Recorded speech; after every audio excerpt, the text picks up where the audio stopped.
Badin's on a big-time high, winners of 8 in a row. They've been incredibly hot throughout these playoffs, and a big reason why is the young man who'll be on the mound today.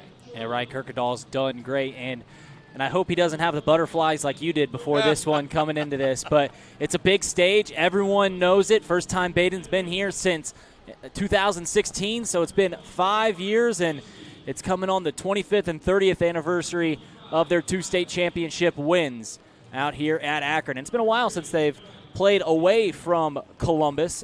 Back in the day, they used to go between Canton and Columbus, but now we're back here at Canal Park, and what a pretty venue to be at. It's absolutely gorgeous. Ideal conditions for baseball today. 84 degrees at game time. Humidity's at 66%, and you got a little bit of a breeze going, partner, at about 9 miles an hour to the east-northeast. If there's going to be a ball lifted into the outfield, it might go today.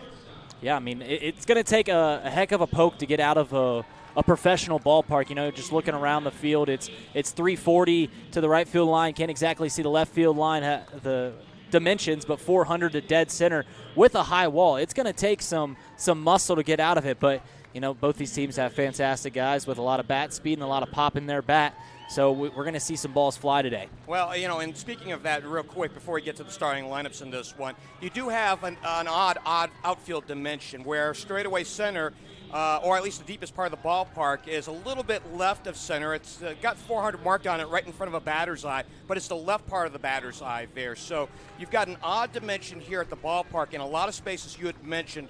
And if you think in terms for Badin as far as covering an outfield, this will be a big challenge even for Lucas Moore. Yeah, I mean, it's a big ballpark, and like we said, it's going to be tough for both these teams. You know, you're used to a smaller field depending on where you play. I played at Bloom-Carroll's field. Obviously, I played at Alumni Field where Badin plays, and you get to the bigger things, and everything just feels a little bit heavier. And on top of that, your feet feel a little bit slower when you're out in the ballpark just because of what's gone on, everything that's happening in the state semifinals. So we're in for a good one. There's no doubt about that. Let's give you the starting lineups here in this ball game. First, for visiting Badin, the champions of Region 8. They won their final against Highland on Sunday, 12-3. Leading off in center field, number 23, Lucas Moore. Batting number 2 in second base, number 1, A.J. Engineer. The third place hitter is number 13, Sergio DiCello. He'll be at shortstop. The cleanup batter is the catcher, number 8, Jimmy Nugent. Landon Viderick, with number 14, will be in left field. He'll bat 5th.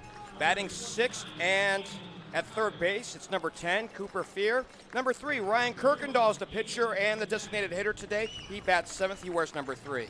Number 2, Brady Imhoff is in right field. He'll bat 8th. And batting 9th, the first baseman, number 27, Luke McLaughlin. Again, it's Moore in center, Engineer at second base, DiCello, the shortstop, Nugent, the catcher, Viderick in left field, Cooper Fear at third base, Kirkendall, the pitcher, Imhoff, the right fielder, and Luke McLaughlin. On the other side for the home team today, Bloom-Carroll in with a record of 27-5 as they beat Hillsborough 9-0 to get here to take Region 7.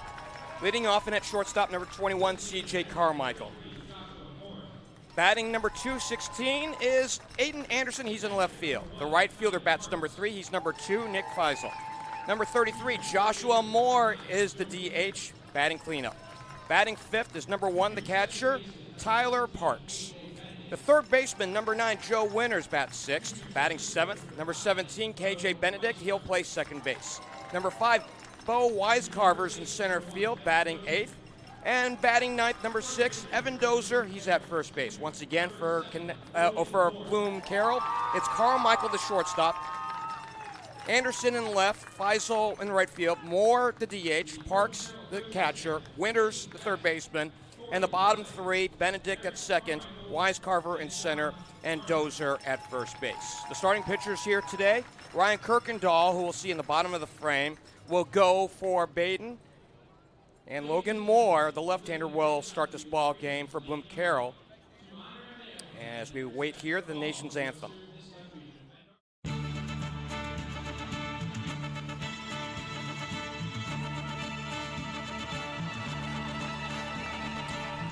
Just mere moments away from the start of this one here in Akron at Canal Park. Along with Reid Mouse, I'm Geoff Kim. Thanks for joining us here on Chatterbox Live.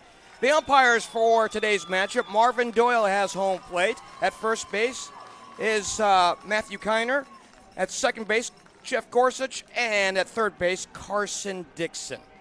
So as we had mentioned right before going there to the nation's anthem, it's Ryan Kirkendall who's just been particularly hot down the stretch, partner, but he's had a great season overall. Yeah, he's been the rock of this team throughout not just this postseason run, but really this entire season. And he had a lot of experience 2 years ago when they made a good run back at the Division I level, and now as a senior doing the same thing. And I have an affinity for Ryan Kirkendall because it really, truly couldn't happen to a better kid. Every time you talk to him, he's a humble kid, even despite all this, always with a smile on his face. Just there's a funny quote of him back when he was playing in the Little League World Series back when he was 12 years old. He said, hey, nothing better than playing baseball, and he plays that same mentality every single day. There is and it's not naive, but there is kind of an aw shucks quality about him that's refreshing, right? In an age where everything's a soundbite and everything's, I gotta say the right thing for the camera, for the soundbite, he'll just tell you straight from the heart, which has been beautiful. The young man that's on the hill is a left-hander here to start things off, Logan Moore.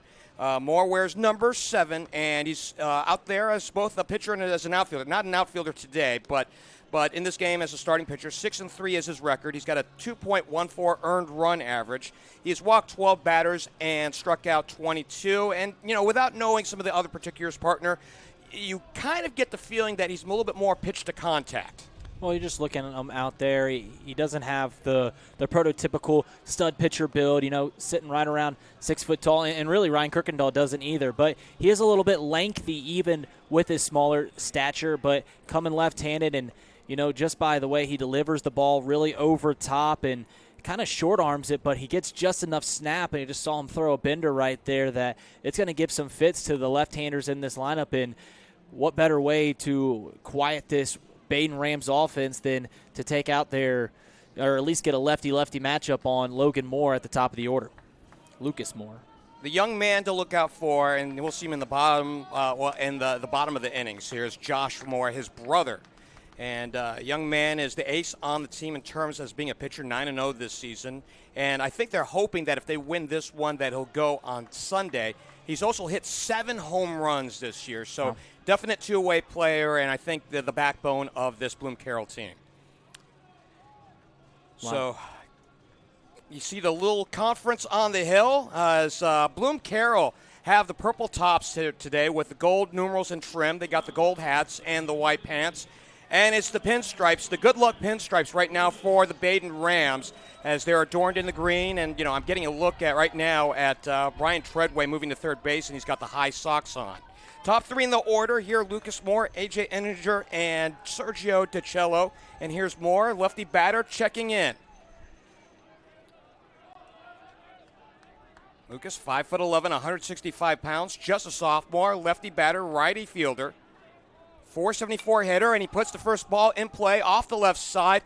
Moving foul down the line and out of play, strike 1, and away we go here in Akron. Logan Moore has been the spark plug on this offense all season long. Right around 50 runs scored. He's already in the OHSA scorebook for single-season steals. It really all starts at the top of this order. Here's a strike 1 offering. As he takes on the outside black, so says Marvin Doyle at home plate. It's 0-2. Working that outside half of the plate. Lefties typically stay away from the left-handed batters. Here's a strike 2 offering. A little change of pace, missing outside. Now, partner, right before the last strike to make it 0-2. Were you a little surprised that the corners didn't come in to play against the bunt? I don't know. Yeah, I guess you're right, because that's typically Lucas Moore's bread and butter is, just putting one down the line. We might see that later in the game. Here's the 1-2. It's in the air, popped up. Sky high, the third baseman calls for it, 1 out. Yeah, you saw just a really great job by Logan Moore getting his counterpart, Moore, on the other side. Lucas Moore just off balance. He did that on the first pitch of the at-bat, threw him a breaking pitch, and you could tell that Lucas lost everything underneath his legs, and he did it right there, which led to the soft contact up above third base. A.J. Inninger is coming to home plate. Righty batter, bats him as he throws him. The second baseman, 5'9", 160 pounds, 370 hitter this year as he puts the first one in play to the third baseman. Easy throw across, and it gets away from the first baseman. Here's Inninger taking the turnaround first, and he'll head to second, standing up. So it was a low throw by the third baseman, Joe Winters. Dozier had a hard time picking it up with the left hand, and it got underneath the glove and moved all the way to the side. And it's a base runner in scoring position here for Badin with one out. Man, that's a fatal flaw. I mean, we're seeing a lot of swings at the beginning of this game, and you mentioned that Logan Moore, without seeing him pitch before, appears to be a guy that really draws a lot of swings. And if you're a guy that is drawing a lot of swings, you got to have rock-solid defense behind you, and that is going to be a grave mistake here in the top half of the first inning.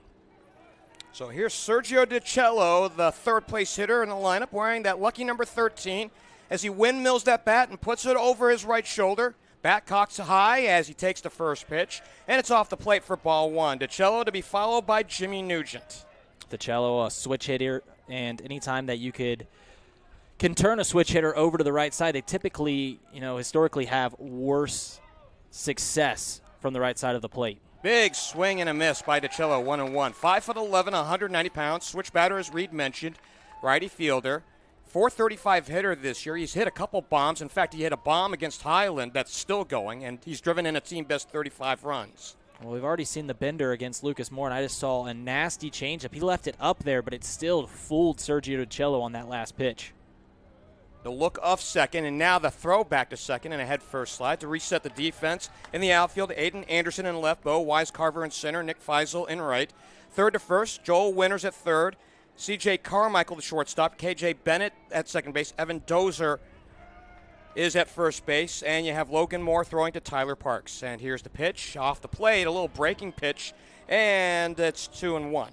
And going back to that curveball there, just trying to keep these guys, off their balance this first time through the order. Typically, they work the opposite way, showing exclusively fastball the first time through the order. Then you start mixing it up the second time. He's working in reverse.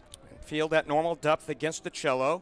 And a good lead by Inninger, and a ground ball past the third baseman. Inninger jogging over to third. Here's DiCello on over to second, and a leg double. An effort for DiCello. Yeah, DiCello doing a good job recognizing that the attention of the left fielder was put on A.J. Inninger, who had to hold up because the ball was in that sixth hole. He didn't want to run into an out if the third baseman did come up with it. And he goes to third, getting the attention, and DiCello never slowing down and hustling his way to second base. Badin has runners in scoring position with Jimmy Nugent up. Well, good point, partner. In fact, I don't want to say that Inninger moving or jogging to third was a decoy. I think, just seeing the ball going to left field the way it did, he realized that he wasn't going to be able to come home. But because of what you were saying, that look by the left fielder, in this case Aiden Anderson, looking at third, it allowed DiCello to move up that extra base. So a leg double for Sergio DiCello, and he has been hot here in these playoffs. That, by the way, that's his 11th double this season. Yeah, he's been another spark plug. You're talking about Ryan Kirkendall, talk about Lucas Moore, and then Sergio DiCello's been that three-headed beast in this lineup, in the field, doing everything. And he's got Badin cooking here early. Jimmy Nugent is the one-out batter as he takes on a pitch riding high for ball one.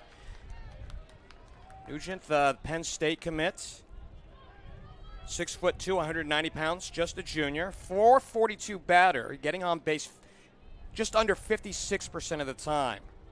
And I think that's the big calling call, especially at the top of the lineup for Badin as Nugent steps out. So you have these players, partner, in which the top four are getting on base 50 or more % of the time. Yeah, it's tough to get through. I mean, anytime you get to the top of the order, you know it's a tall task, but with Badin, it's more so. Fastball rides high, and it's 2-0. Yeah, and that first pitch that he threw to Jimmy Nugent just off the strike zone, which just throws your whole approach to this at-bat with runners on second and third. You needed that first pitch strike, and now he finds himself in a hole. Here's the 2-0. Good hitters count. He'll take, and it's up high, 3-0.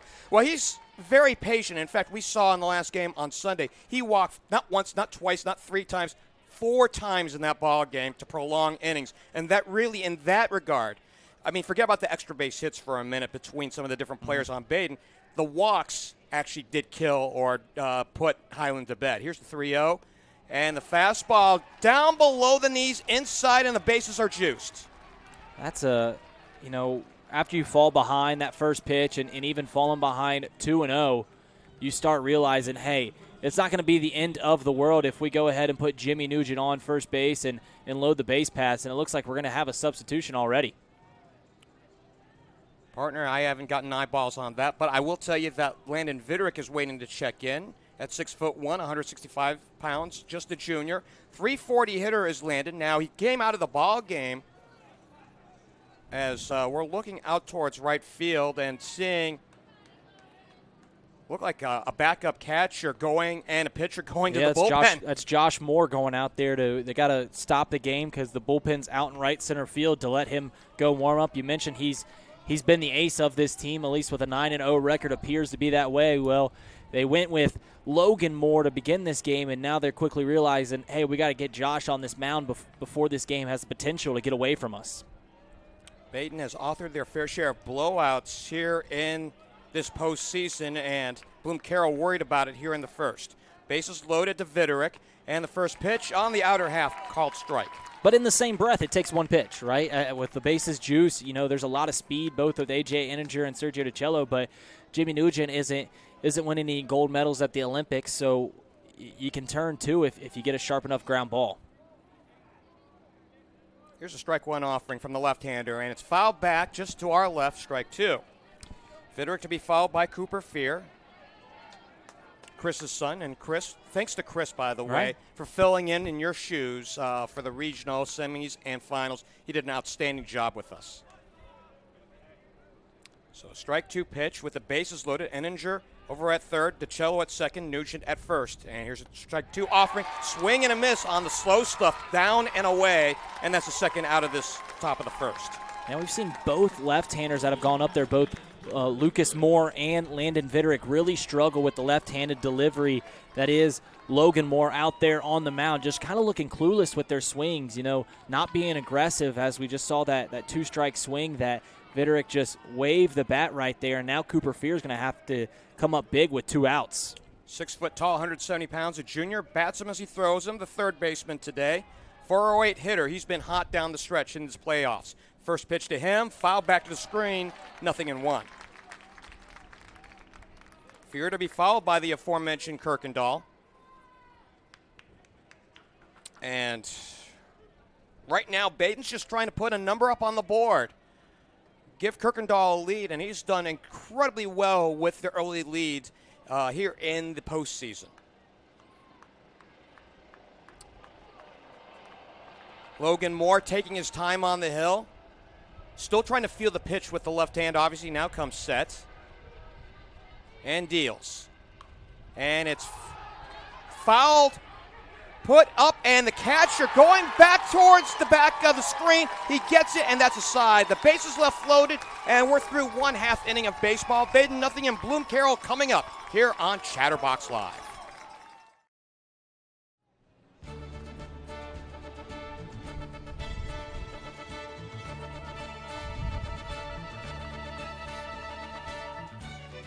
We're scoreless here after 1/2 inning of baseball here in Akron. Along with Reid Mouse, I'm Geoff Kim. Thanks for joining us here on Chatterbox Live. So, Logan Moore wriggles out of a bases-loaded jam in the top of the first inning, and now Ryan Kirkendall will go to work. Yeah, Logan Moore doing a good job. I mentioned that walk of Jimmy Nugent, walking that 4-hole, and then getting Landon Viderick to strike out, then the soft contact. And besides Sergio DiCello, no one really put a good barrel on the ball that inning for Badin, and Bloom-Carroll wiggles their way out of it. Now Badin's going to have to come out and try to hang a zero, and they got their guy on the mound, Ryan Kirkendall. Kirk is making his 11th appearance, his 10th start. He's completed 3 games, 52 2/3 innings. He's only given up 39 hits, 12 runs, just half of them earned, 6 of them earned, 11 walks, 53 strikeouts. He is 9-0 on the season. He has authored 2 shutouts. He's got an earned run average of .80 and a whip under 1, .949. I've talked a little bit about Ryan Kirkendall this year, and Badin has so many talented arms on their staff. The Nick Copenhavers, Noah Tinchers, Landon Vittericks, that all throw right around the 90 range. Ryan Kirkendall doesn't do that. And if you would have asked this Badin team who would have been their dominant guy, it probably wouldn't have been, the answer wouldn't have been Ryan Kirkendall before the season. But he has been that in every breath. And doing it with 3 pitches gives you the full repertoire and really makes you work as a hitter. Top 3 in this order, C.J. Carmichael, Aiden Anderson, and Nick Feisel. So here's C.J. Carmichael. Bats him as he throws him, the shortstop, as he takes on the inner half right at the knees for strike 1.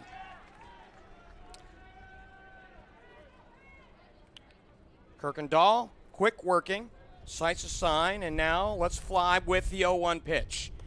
And he comes way overhand, missing off the plate outside 1-1. You know, a big piece of Ryan Kirkendall's success this year is based around that big breaker that he shows.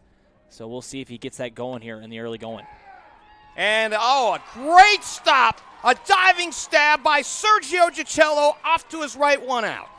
Yeah, I think we've called him a Swiss Army knife out there, and there's an old adage about Swiss Army knives is they do a lot of things, but they don't do any of them very well. Well, Sergio Gicello, every position he plays, he seems to play exceptionally, even if he's on the bump, behind the dish, whatever, and he gets a big out there for the first out of the inning. Go to work on Aiden Anderson.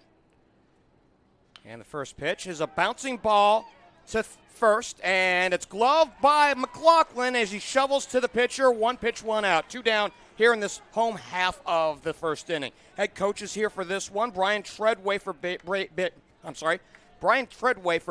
He's now in his 9th year, and Jason Vest is in his 4th year with Bloom-Carroll, though he was an assistant for this team that won the state championship back in 2014. Yeah, it's some good teams back in the 2013-2014 era. And you know firsthand on that as a third-place batter, Nick Feisel takes a called strike, 0-1. Yeah, we can get in that end a little later. I just really want to mention Ryan Kirkendall working very quickly up there on the mound, and I was interested to see if Feisel, how he goes about doing this at bat. He definitely had to take a pitch right there, as you saw, and just really work some pitches, or else Ryan Kirkendall is getting in there on 6-7 pitches before the inning's over. Fastball rides off the plate, high and away, 1-1. Feisel, should he get on, will be followed by Joshua Moore. Here's the 1-1, and a change at pace catches the heart of the plate, 1-2. That's what he does so well. Nothing dominant for Ryan Kirkendall, just puts everything on the black and mixes speeds so well, and even has a little bit of a deception when he delivers the ball. It's in the air. The 1-2 pitch as the right fielder calls for it, and that's a 1-2-3 inning as Imhoff puts them away. Sides retired in order. We played 1 here in Akron. No score between Badin and Bloom-Carroll here on Chatterbox Live.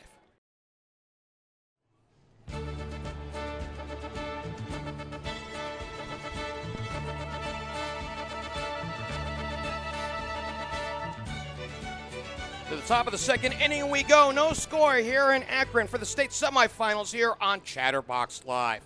So as soon as Logan Moore worked out of a bases-loaded jam to get through the first, in comes Ryan Kirkendall. He goes 3 up, 3 down in very routine order. And, partner, I don't know if that's the way this game is going to work out through 7 innings, but right now with the way the park's playing, it's dead calm from a wind standpoint, and it is a big ballpark.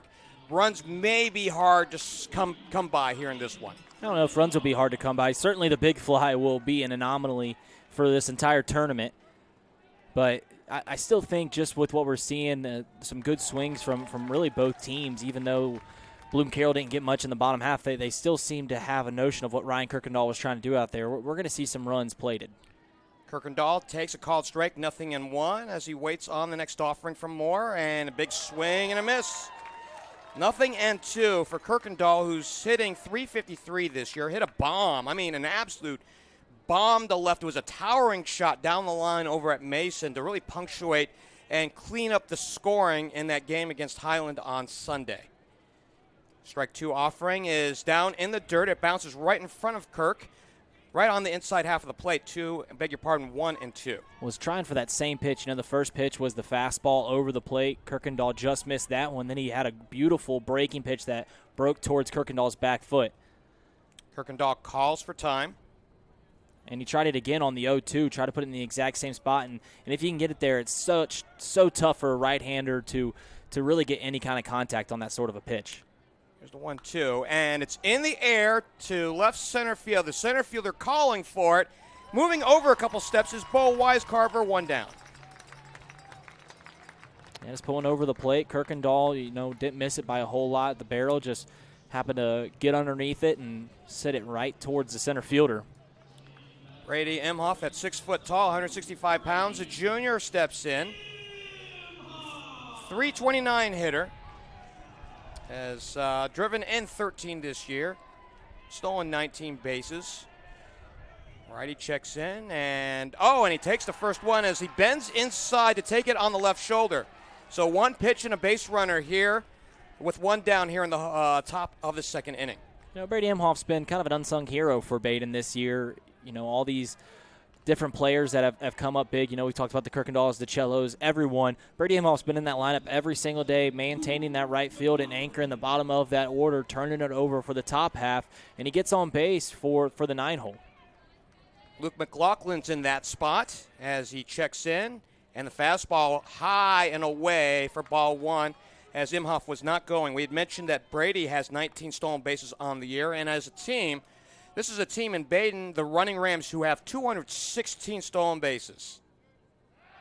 And this is the kind of stuff that Badin causes you to do. You mentioned all the stolen bases. The first pitch that they throw to Luke McLaughlin's a pitch out, and all of a sudden they're behind because they think Brady Emhoff's going to be going with one out. And it's in foul territory, out towards the first base dugout. The first baseman calls for it, and he gets it on the pop fly out. 2 down. Yeah, just swung at a bad pitch there on 1-0. Anytime that you're ahead in the count, really anytime you don't want to pop up in foul territory, but especially when you're ahead, you want to take a better hack than that. Lucas Moore is the 2-out batter. He popped. Speaking of popped ups, he popped up to the third baseman to open up the ball game just an inning ago. So Badin has left the bases loaded in the last frame. They have a man on right now, and again, here's the token throw to first and collected by the first baseman, Evan Dozer. Nothing doing there as we wait on the next pitch. Moore to be fouled by A.J. Inninger should he get on. Let's see if Lucas Moore learned his lesson or figured something out from that first at-bat. Lefty versus lefty, and fastball rides high. The throw back to first, and out! A backdoor play from the catcher, 2-3 on the putout, and that's a side. We go to the bottom of the second. No score here at Akron's Canal Park here on Chatterbox Live.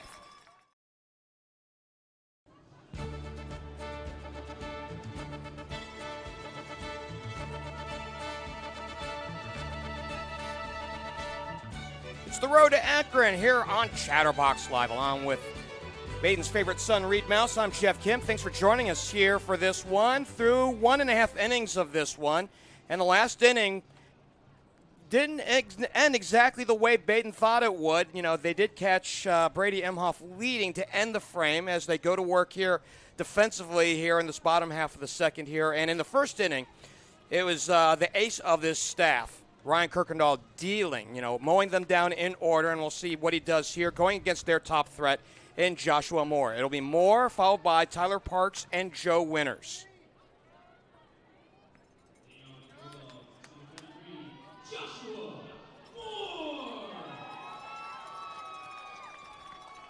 Moore, a big kid, barrel-chested, big thighs, and he takes the first pitch. A called strike on the fastball, 0-1. Doing a good job, as he always does, getting ahead in the count and getting ahead of the 4-hole. Right-handed batter is Joshua Moore. And the next offering, called strike, and just like that, 0-2. Yeah, after the fastball and then going right back and freezing him on the breaking pitch, you can really go with anything. You can double up on that breaking ball. You can go fastball up. He rides high in the fastball. I don't know if that was a waste pitch or he just let loose with one. It's 1-2. Yeah, just trying to get one at the numbers, just right out of reach, and just lost control of it a little too much. Rearing back, getting a little extra. Quick working. Here's the 1-2, and a ground ball past the cello in the left field, and that's the first base hit of the day for Bloom-Carroll. Yeah, good two-strike swing by Josh Moore. Kirkendall was working quick out there, just left a breaking ball too too much over the plate. Josh Moore stayed back, was ready for it, and sent it into left field. And now Bloom-Carroll has their first base runner of the game. See if they can get something going here in the middle half of the order. Here's Tyler Parks, the starting catcher, wearing number 1 as he steps into the batter's box. Wide open stance right at home plate. He squares the bunt. Let's see if he pulls back. He pulls back, but he takes a called strike. Interesting to see them bunt here. You know, you still got the middle half of the order up and early in the ball game. Fierce playing in over at third, a step in on the grass. So they look for 2, and this one down and in. So 1-1 to Tyler Parks as Joe Winters waits to take his swings at the plate. He's on the on-deck circle. 1 out. Oh, actually, the lead man is on here, and next offering, no call from Marvin Doyle, 2-1.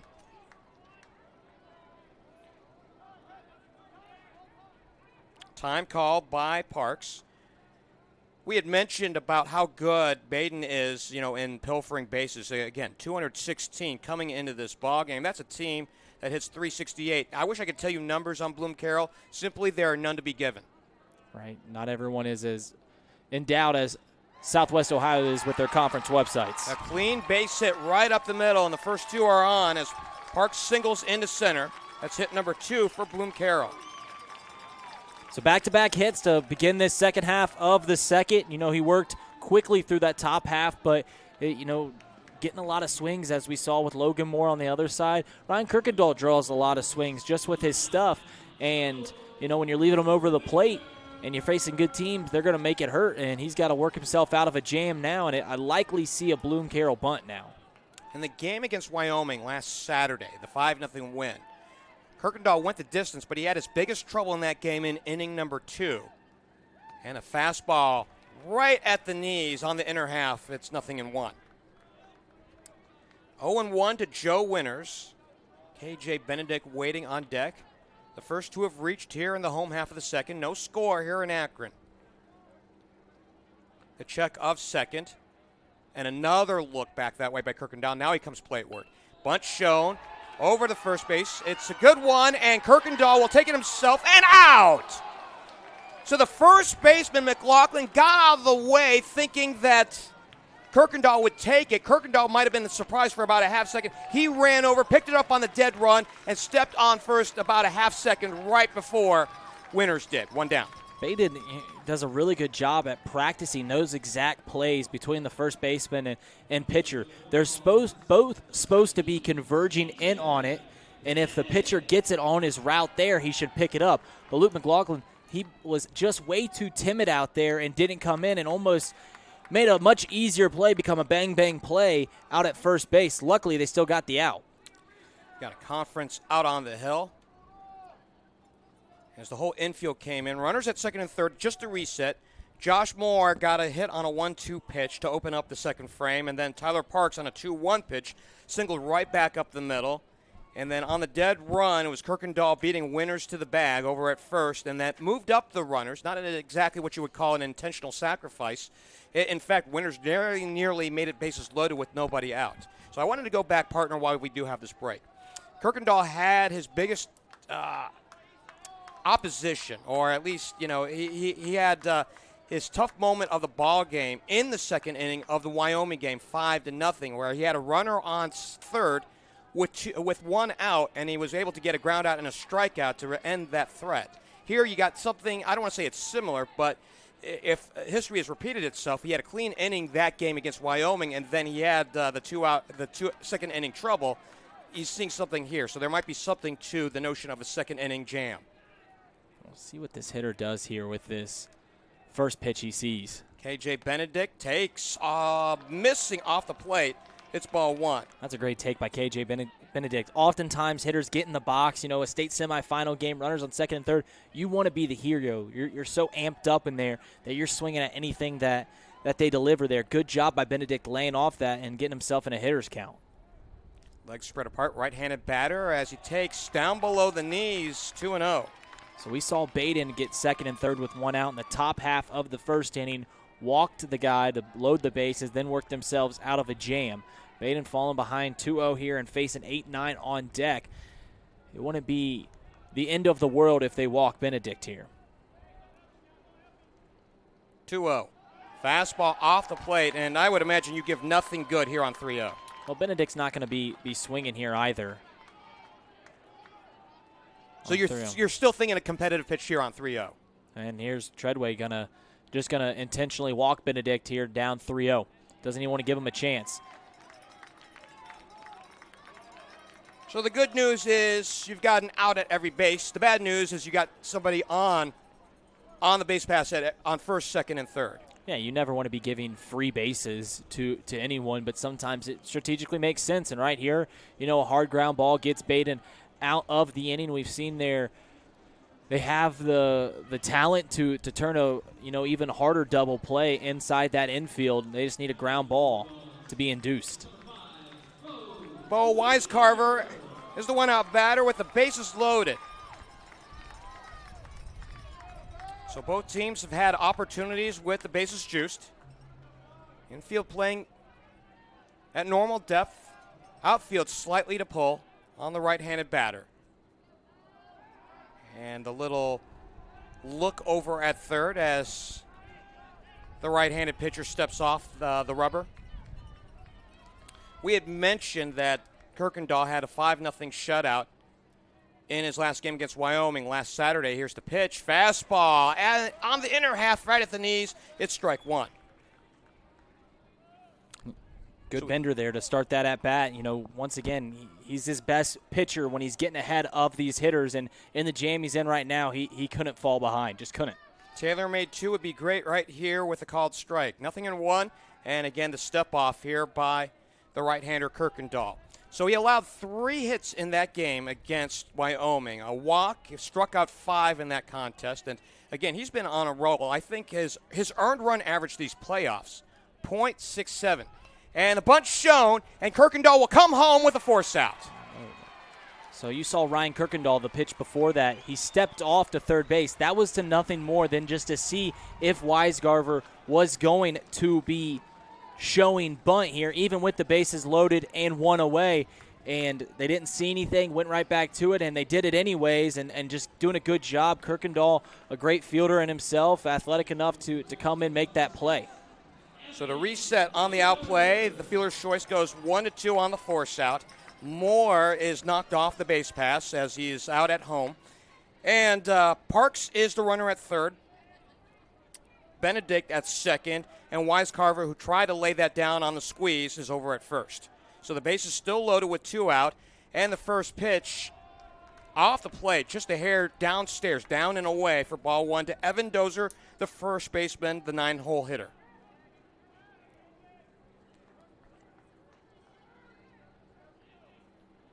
The cello in the outfield grass. Now he comes in on the dirt. Infield playing straight up. Fastball. As Dozier held up on a pitch just up and in, just a hair. 2-0. All right, now he's falling behind. 2-0 to the 9-hole. Bases juice, 2 outs. Come right at him. You saw him taking a step behind the mound, taking a deep breath, come right at the hitter now. The long look this time by Kirkendall to Jimmy Nugent. And the 2-0 coming plateward. Swing and a miss. The most hittable pitch that Ryan Kirkendall is going to throw all day was that 2-0 pitch right there. He knew he absolutely could not fall behind 3-0, had to put one over the plate and just trust that his field was going to get an out. And instead, Dozier just comes up empty. Here's the 2-1. It's called strike. Deuces are wild. 2 balls, 2 strikes, 2 out here in the home second. No score between Badin and Bloom-Carroll. The winners of Regions 7 and 8 in Division 2 this year. The front end of 2, as far as Division 2 is concerned today. And at just below the knees, the fastball riding downstairs, and we go full. So here we go. Big payoff pitch, 9-hole up, 0-0 ball game, bottom half of the second. Bases juice, they're all going to be moving. Who's going to win, the pitcher or the hitter? We'll look at third, and now here's the payoff. And this one misses upstairs, and Bloom-Carroll strikes first. On a bases-loaded walk, 1-0. Yeah, ballsy call there by the Badin team. Ryan Kirkendall going to his breaking ball there on the 9-hole with the bases loaded and a full count instead of coming right at him with the hard stuff. And we've already seen Dozier come up empty, was lagging behind. I don't understand why you just don't go right there, right back at him with the fastball and say, hey, let's see what you can do. Instead, they go with the off-speed, and it hurts him. So Parks crosses. It's 1-0, and the bases still remain loaded. As we go back to the top of the lineup, and C.J. Carmichael, who lined out to DiCello to open up the bottom of the first.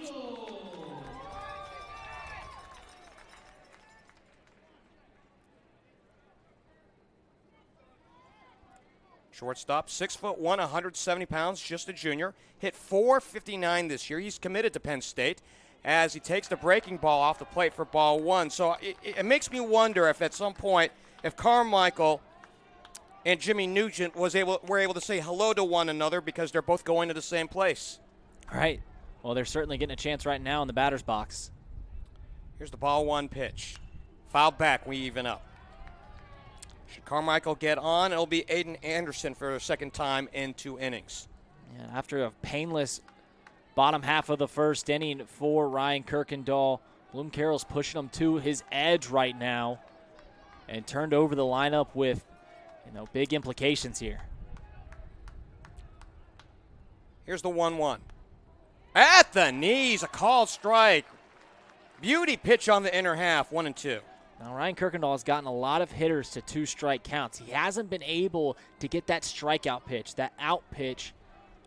The breaking ball hasn't been there, hasn't been able to locate the fastball well enough to get it either. Well, that's a good point, partner, as Kirkendall steps off, and we have a balk. Yep. So the runners move up, and the young man at third comes in. It's 2-0 as Benedict scores. Yeah, just started moving and didn't step off the back before coming back set. So he paused, then started moving again. And now he's still talking with the umpire. Still hasn't come on top of the hill, out to the rubber. The plate umpire today is Marvin Doyle.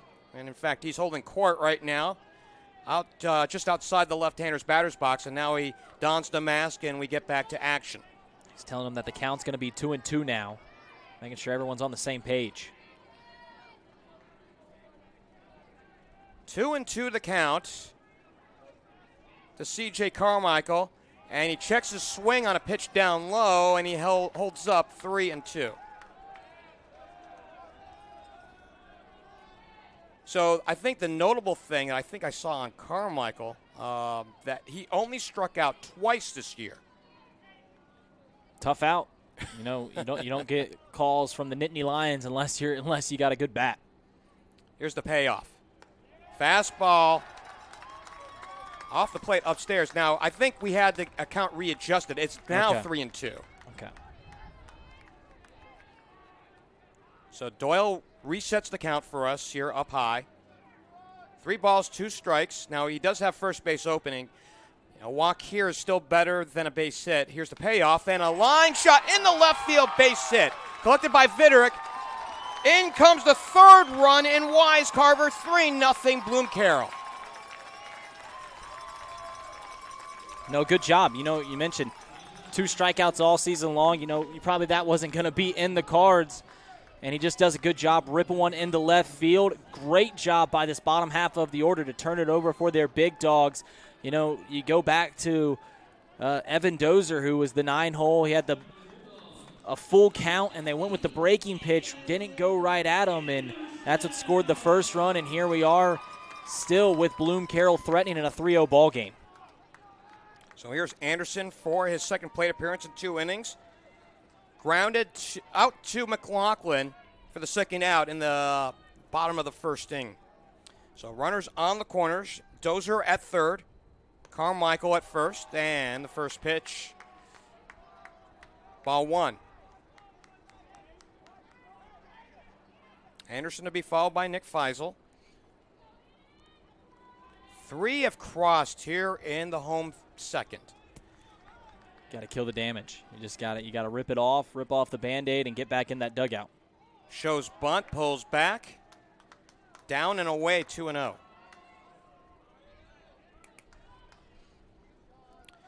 So how much does the balk call affect the starting pitcher? I mean, in this case, it's Kirkendall, but any starting pitcher in this situation.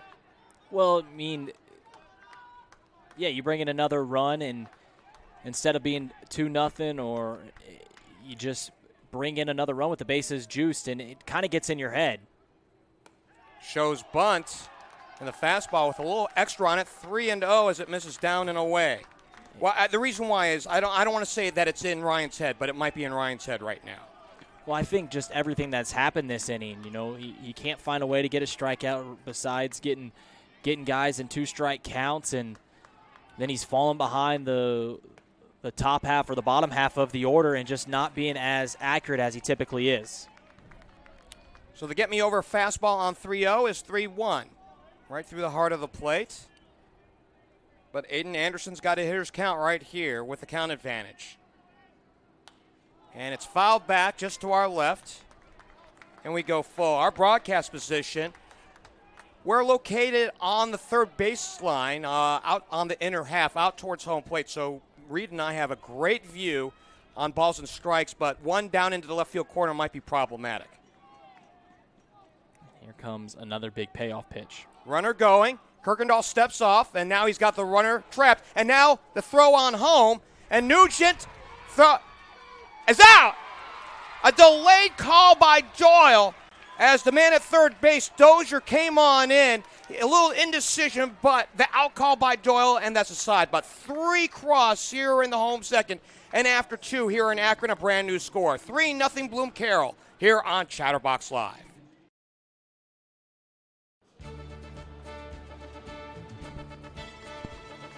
The top of the third inning out here at Canal Park in Akron, Ohio State. Semifinal action between Bloom-Carroll Bulldogs and the Badin Rams. I'm Reid Mouse, joined along here with Geoff Kim. And Geoff, what an interesting second inning right there.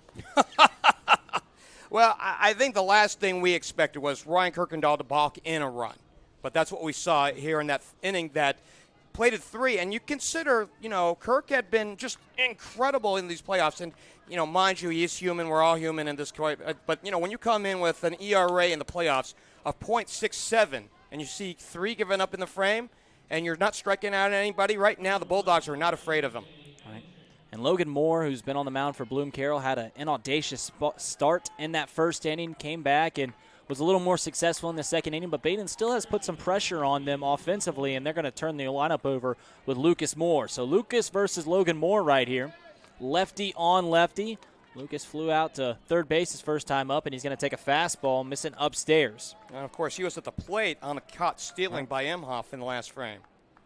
Lucas going to the University of Kentucky, and heard some ill-fated rumors talking from just people that are around this Badin baseball team as this one's going to miss down as some, and if you want some hot takes here, some have said that Lucas Moore, when it's all said and done, might be one of the best players to ever put on the Badin B and go out there and play baseball, and he certainly had a great sophomore season as the 2-0 pitch is going to miss, low and away, 3-0. Now already in the 50 stolen base range in the OHSAA record book and has had as many hits and as many runs scored as the 3-0 is a get him over fastball, bringing it to 3-1. Well, the official numbers on that, 48 runs in 32 games this year, and he's stolen 51. Right. And I believe the record's something crazy like 73 as Lucas Moore is going to send this into shallow left field. Anderson's going to be underneath it for the first out. So they get Lucas Moore down to start this third inning after hanging a 3 on the board. That's well welcomed. And now A.J. Eniger is going to step into the batter's box. This Bloom-Carroll team, this is their 4th trip to the state semifinals. They have never lost a state semifinal game. They've always been able to make it all the way to the championship. As the first pitch to A.J. Eniger's in there for a called strike. Back in 74, they were runners-up. Back in 2013, runners-up. And, of course, Took a state title back in 2014, as you've mentioned. Here comes the 0-1. Eninger is going to chop this one out to shortstop. Carmichael has it, throws it over to Dozer. And 2 up, 2 down in this top half of the third inning. By the way, and just looking at Carmichael just now on the pickup and throw, good fluidity, right? Easy on the pickup, no worry. And then he gathered himself incredibly quickly in that wind and throw just on the money. Right, looked like some butter melting on some flapjacks right there, smooth. But yeah, this isn't the first time that Badin and Bloom-Carroll have faced off in the state tournament. Back in 2013, they met in the state semifinals down there at Huntington Park. Sergio DiCello takes the first pitch. It misses downstairs. Bloom-Carroll won that on a walk-off in extra innings before going on and losing the Division III championship. DiCello hits this one hard out to right center field. Giving chase is the center fielder. He'll outreach his glove but won't have it. This is extra bases. Rattling up against the wall. Here comes DiCello coasting into third base, and it's a 2-out triple for DiCello. And that one just kept carrying. We at the prior to this ball game, we were dead calm in terms of a breeze. We got a little breeze kind of going through, circulating through the stadium, and the ball just took off on the center fielder, Wisecarver. And Wisecarver trying to make a Jim Edmonds-esque play out there, kept getting into that gap, kept carrying that way, and he had a full extension. Couldn't get there in time. DiCello has a 2-out triple, and now Jimmy Nugent's going to step into the batter's box. He walked his first time around.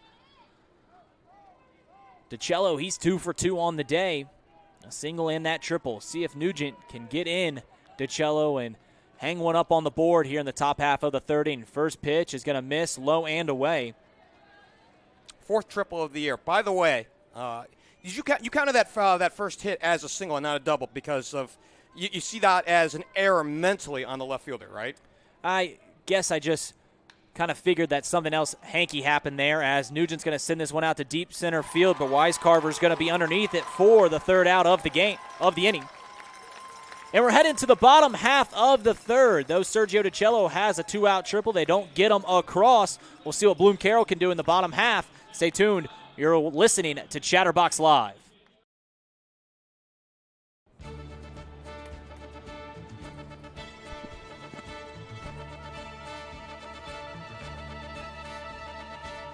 Aiden Anderson, Nick Feisel, and Joshua Moore due up for the Bloom-Carroll Bulldogs as Ryan Kirkendall is going to go out there for his 3rd inning of work. Gave up 3 in the last frame. Had a rough 2nd inning. And really the roughest that he's seen this entire postseason. But that's how it goes. The deeper you get, the tougher the competition. He's seeing that firsthand. As Badin coming into this one has, I believe, a plus 49 run differential in the postseason.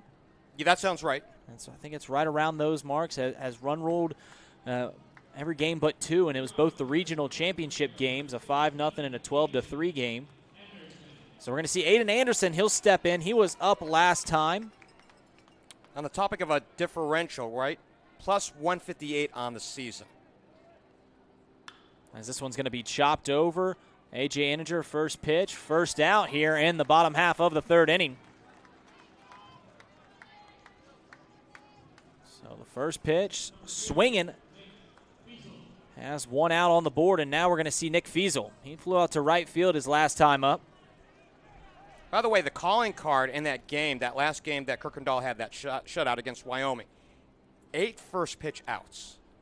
He puts it over the plate, and that's a lot of his success. He gets ahead and makes you swing the bat as this one's going to be popped up in foul territory, but it's going to keep fading out of play. It's going to be 0-1. Just on top of the dugout out on that first base side. And, partner, it's weird to say dugout, right? And, we're not at a high school field. We're not, we're at a pro field. We have things like dugouts, legit dugouts, and great park dimensions and great sight lines. We did post a picture on Twitter on the look of the ballpark from our vantage point. It is a beauty here. Yeah, it's a fantastic ball field. Not my first time out here. When I was a young lad, came out here for an Akron Arrows game as this one's going to be hit to right field. It's going to have Brady Imhoff coming in on the chase. He'll be underneath it for the 2nd outs. 2 up, 2 down here in the bottom half of the 3rd. Also almost took an internship out here a few years ago. Then they told me I wasn't going to get paid, and I was like, it's kind of far from Hamilton, Ohio for it to be an unpaid internship. The life in sports. Right. So stepping in is going to be Joshua Moore. He got the last inning rocking with a 2-strike single to begin the inning, as the first pitch is a fastball that misses up and in. Moore came around and scored the first run of the game on that 3-2 walk to the 9-hole. The 1-0 is going to be fouled straight back, and Moore, you mentioned he's a big fella in that batter's box and has a lot of motion in his swing. He's rocking around a lot and puts all of it into a very fervorous swing. Here comes the 1-1. Another fastball misses upstairs. Kirkendall's been trying that upstairs fastball on Moore all afternoon. 2-1. Kirkendall has the sign from Nugent. He deals in there for a called strike. We're knotted up. Partner, that feels strategic, right? You know, when you get a chance to look at teams and specific players on tape, you say, hey, wait for the low strike. Right, it's become more and more of a north and south way to pitch to batters than east and west like it was 15, 20 years ago. And that's because a lot of more swings are developing into being able to hit that low pitch.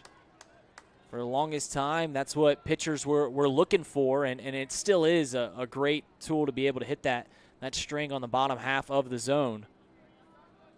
But you also need something that can ride up and in, as this one's going to be chopped. It's going to be a tough play for Cooper Fear. He comes in on the run, throws it on the run, over to McLaughlin, got him in time.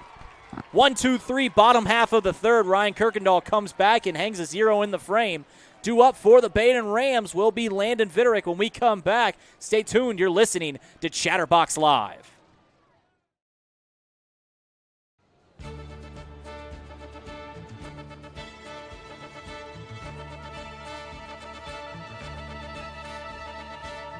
Landon Vitterick, Cooper Fear, Ryan Kirkendall will try to get some runs on the board for the away team, the Badin Rams, as Logan Moore's back out for his 4th inning of work.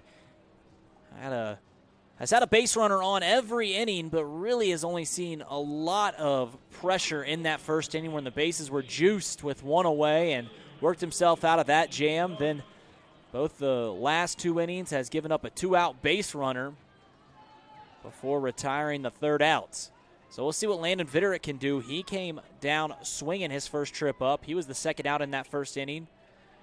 He's really got the momentum going for Logan Moore. Here's the first pitch on the lefty-on-lefty action. Vitterick show and bunt. Misses, low and away, 1-0. So we mentioned, Carroll, this is their 4th trip. This is Badin's 13th trip to the state semifinals, as the 1-0 is on its way. Vitterick showing bunt once more. Third baseman running in, but it's going to miss in the dirt. 2-0. Of course, we got to see that firsthand on Sunday, that 13th, that lucky number 13 against Highland. Right. What a heck of a day at Mason that was. It was a long day, I'm sure, with the rain coming in. Here's the 2-0. This one's going to be sent sharply into left center field. Outfielders are going to have to square it off and cut it off before Vitterick can get to second base. No double, but it is a leadoff single for Vitterick here in the top half of the 4th.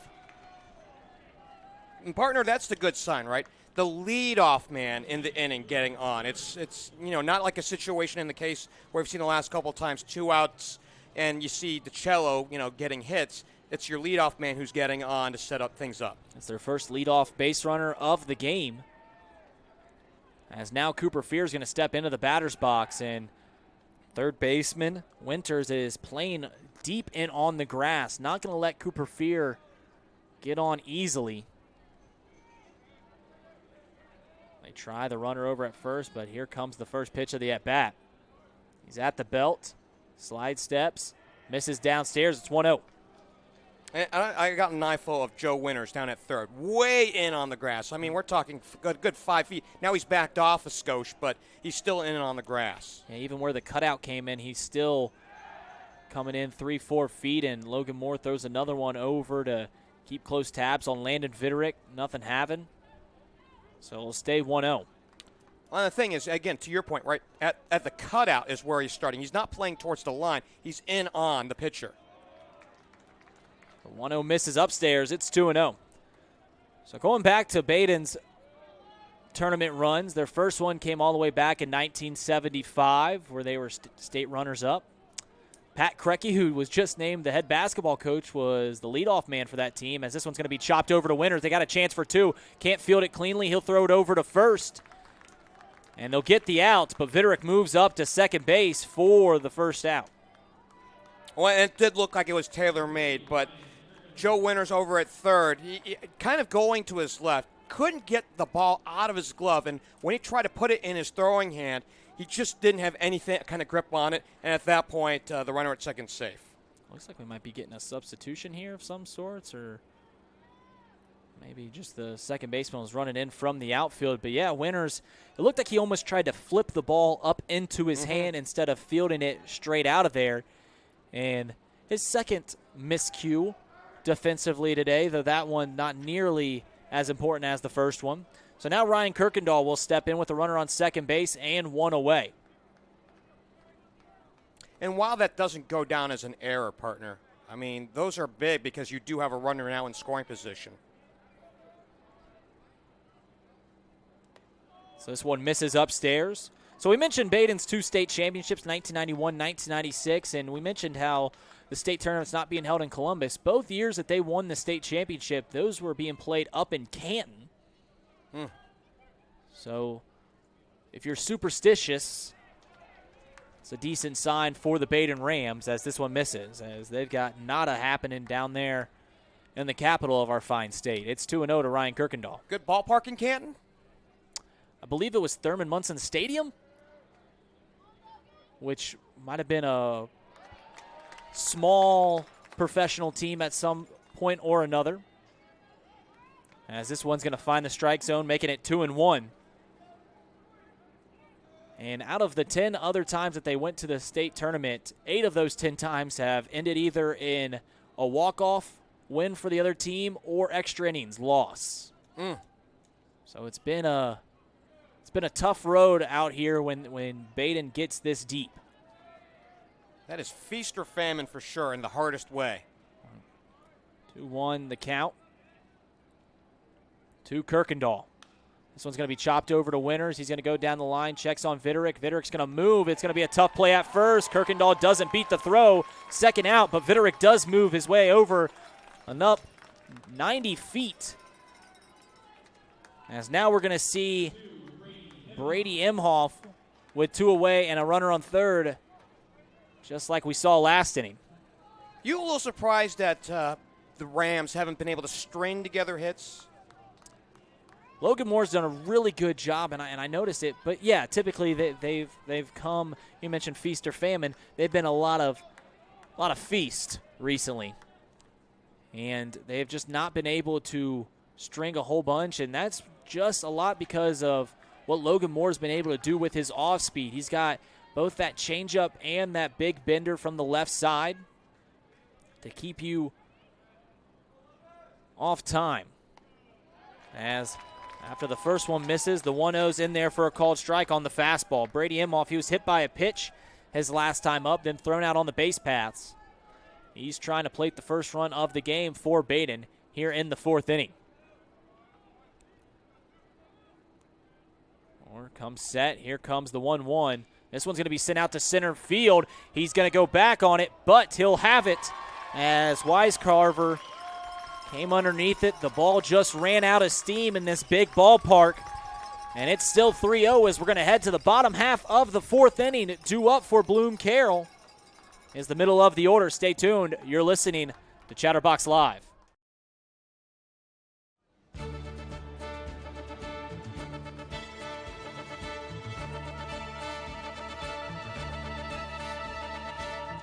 Canal Park's the venue. It's the bottom half of the 4th inning. The first game of these 2 Division II state semifinals. Badin versus Bloom-Carroll. Bloom-Carroll put up 3 runs in that 2nd inning, looking for more as Tyler Parks, Joe Winters, and Benedict are due up for the Bulldogs. Kirkendall back out there for another inning of work. He's had 2 very, very breezy innings and then 1 long, laborious that had put up that crooked number. You mentioned the state semifinal, the nightcap tonight. Akron Archbishop Hoban at 21-9.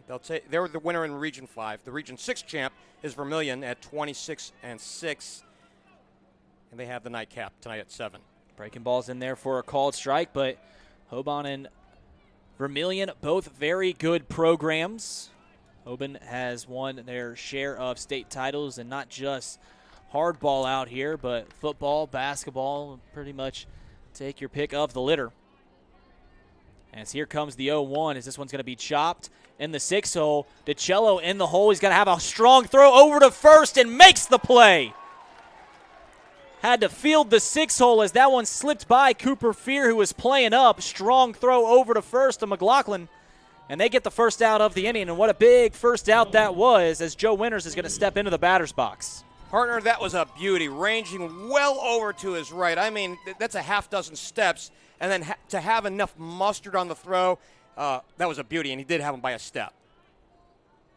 So here's the first pitch to Joe Winters, who was out his first time on a sac bunt. But you mentioned in the break, jokingly, that Badin might want to clone a couple Sergio DiCellos out there and run them out in some uniforms. And he shows it as this one's going to be hit hard out to him. Got plenty of time this time. Off the mark and throws it away into the dugout. So it's an error. He makes the difficult play, look easy, and then the two-hopper right to him. He overthrows his target, and there's going to be a runner on second base with one away. And I'm not a big believer in the broadcaster's jinx, but sometimes there's evidence that overgoes your suspicion, and that was it right there. So E.J. Benedict, who grounded into an out his last time. He walked his last time, as he was the intentional walk after falling behind 3-0. We might get a pinch hitter here. It looks like they're going to talk with Benedict. 31. He doesn't have a bat in hand, so it looks like he's going to go out to second base. So 31 is going to be Ethan McNabb. So he'll pinch run out there for Winters. Get a little more speed. They can use it. So we're going to see McNabb go in there. McNabb doesn't exactly fill out his jersey top. Right, he's swimming in it almost. Got a nice little lap pool. And Bloom-Carroll's jerseys are sharp. Purple and the gold look really good together. Here's the first pitch to KJ Benedict. As that one's going to miss up and in, 1-0. Kirkendall, of course, as I mentioned just a second ago, fell behind 3-0 to Benedict before walking him intentionally to load the bases. A move that jury's still really out. Don't know how much that affected the inning, as the 1-0 is going to miss on the outside, and he's fallen behind Benedict again. And just as I said about Kirkendall when he faced Evan Dozier, the 9-hole last time, you got to go right at him. I know there's a runner on second base, but no point in being cute here. Here comes the 2-0. Called strike. Jimmy Nugent pops up and pump fakes a throw out to second base. Didn't see DiCello getting there in time, so he's going to hold on to it. You know, I know that you and I don't think of Kirkendall as a strikeout pitcher, even though he's got a good ratio. 53 Correct. Strikeouts coming into this ballgame in 52 2/3 innings. Still no strikeouts that he's authored today. He's really had struggles with that two-strike pitch. He's gotten there, just hasn't gotten across the finish line, as the 2-1's going to be in there for a called strike, 2-2. Benedict bent his back just a hair backwards just to try to sell it as a ball. Nothing doing. So it's knotted up, and it's going to be a big time for Kirkendall to get his first strikeout of the game, something that has eluded him to this point. He's at the belt, kicks, deals, and a swing and a miss. Foul tipped, caught by Jimmy Nugent. And they have their second out of the inning. Not out of the woods yet, though, as we're going to see Bo Wisecarver step into the batter's box. He had the unique decision, or was told to by the coach, to bunt with the bases loaded in a safety squeeze scenario, which didn't work out. So now they have a chance to get another run in. So Carver bunted it right back to Ryan Kirkendall. He's going to sub out the balls. Partner, do you pay attention to rankings, whether it's the high school coaches poll or PBR, Prep Baseball Report? Not so much PBR, but the coaches poll I certainly dabble in from time to time just to see where the opinion is on the state of Ohio. Because that's all it is. It's just an opinion poll. So Badin is number 2 in the coaches poll, but number 3 in PBR. So there's a lot of alignment there. But Bloom-Carroll, 15 in the coaches poll, 9 according to PBR. Still one of the better programs from around this area. And that one swung on and missed, bringing it to 2-1. Well out of the strike zone for Carver. But yeah, there probably just wasn't a whole lot known about Bloom-Carroll. Obviously, Badin brought back a lot from 2 years ago and even last year. And, of course, they've got some big names like Lucas Moore coming up from the sophomore classes. That one's in there for a called strike. And those PBR rankings really have to do with what team spends the most money because, well, I'm just saying, like, you don't get a ranking unless you go to the PBR events, which cost money. So it's up to your discretion. Here comes the 2-2 breaking ball. He gets Carver to swing at it, but Carver does a good job. That ball was headed for the dirt and just gets a piece of it. Send it into foul territory. He stays alive. 2-2, 2 outs here in this bottom half of the 4th inning. Partner, it looked like from our vantage point, it was almost like a sand wedge, right? I mean, that's how deep in the box that ball was. I think he was trying to save his shins, as that one might have hit him. Fastball now, as this one's going to be hit out to deep left field. Vitterick's going to be underneath it. He'll have it for the 3rd out, and the big park plays its dimensions again as Carver put that one for a ride, but just not enough. We're heading to the top half of the 5th. Badin has zeros on the board at this point, and they are running out of time. Stay tuned. You're listening to Chatterbox Live.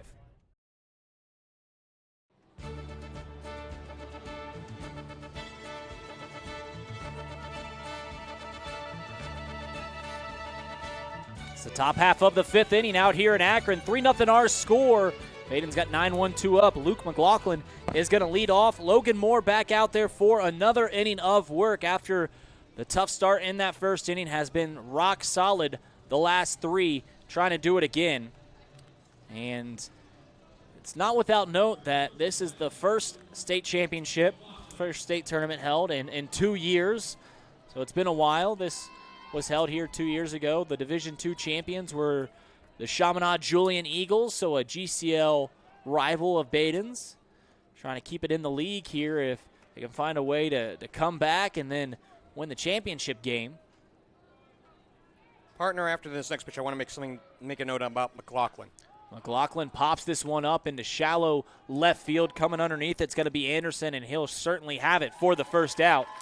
So McLaughlin was really great in the regionals. He had an instrumental 2-run double in the Wyoming game that keyed a 3-run second, and that really gave Kirkendall all he needed. And then he pitched the last 3 2/3 innings in the Highland game that's clinched the championship, the regional championship. Only gave up a run on a base hit in that ball game. So, I mean, he was clutch last weekend. He had a great weekend indeed. He's trying to turn it into a second great weekend. But he's 0 for 2 on the day already. So is Lucas Moore, as we mentioned it before. It's well noted when he goes, Badin goes. And he falls behind 0-1 now. He's popped up twice, both weak pop-ups, one to left field, one to the 3rd baseman. They're doing a good job at staying away from Lucas Moore. And another breaker, and he can't figure out that speed.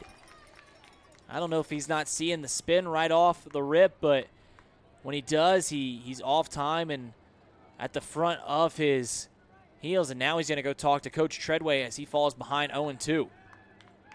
Yeah, he was, it looked like initially he was wiping condensation off his brow, and then, he was looking at his bat funny, and I think, in looking and conversing with Coach Treadway right now, just trying to understand what is what, and maybe just get a better idea of what he needs to see from young Mr. Logan Moore, who's been dealing today. Right, Lucas Moore, who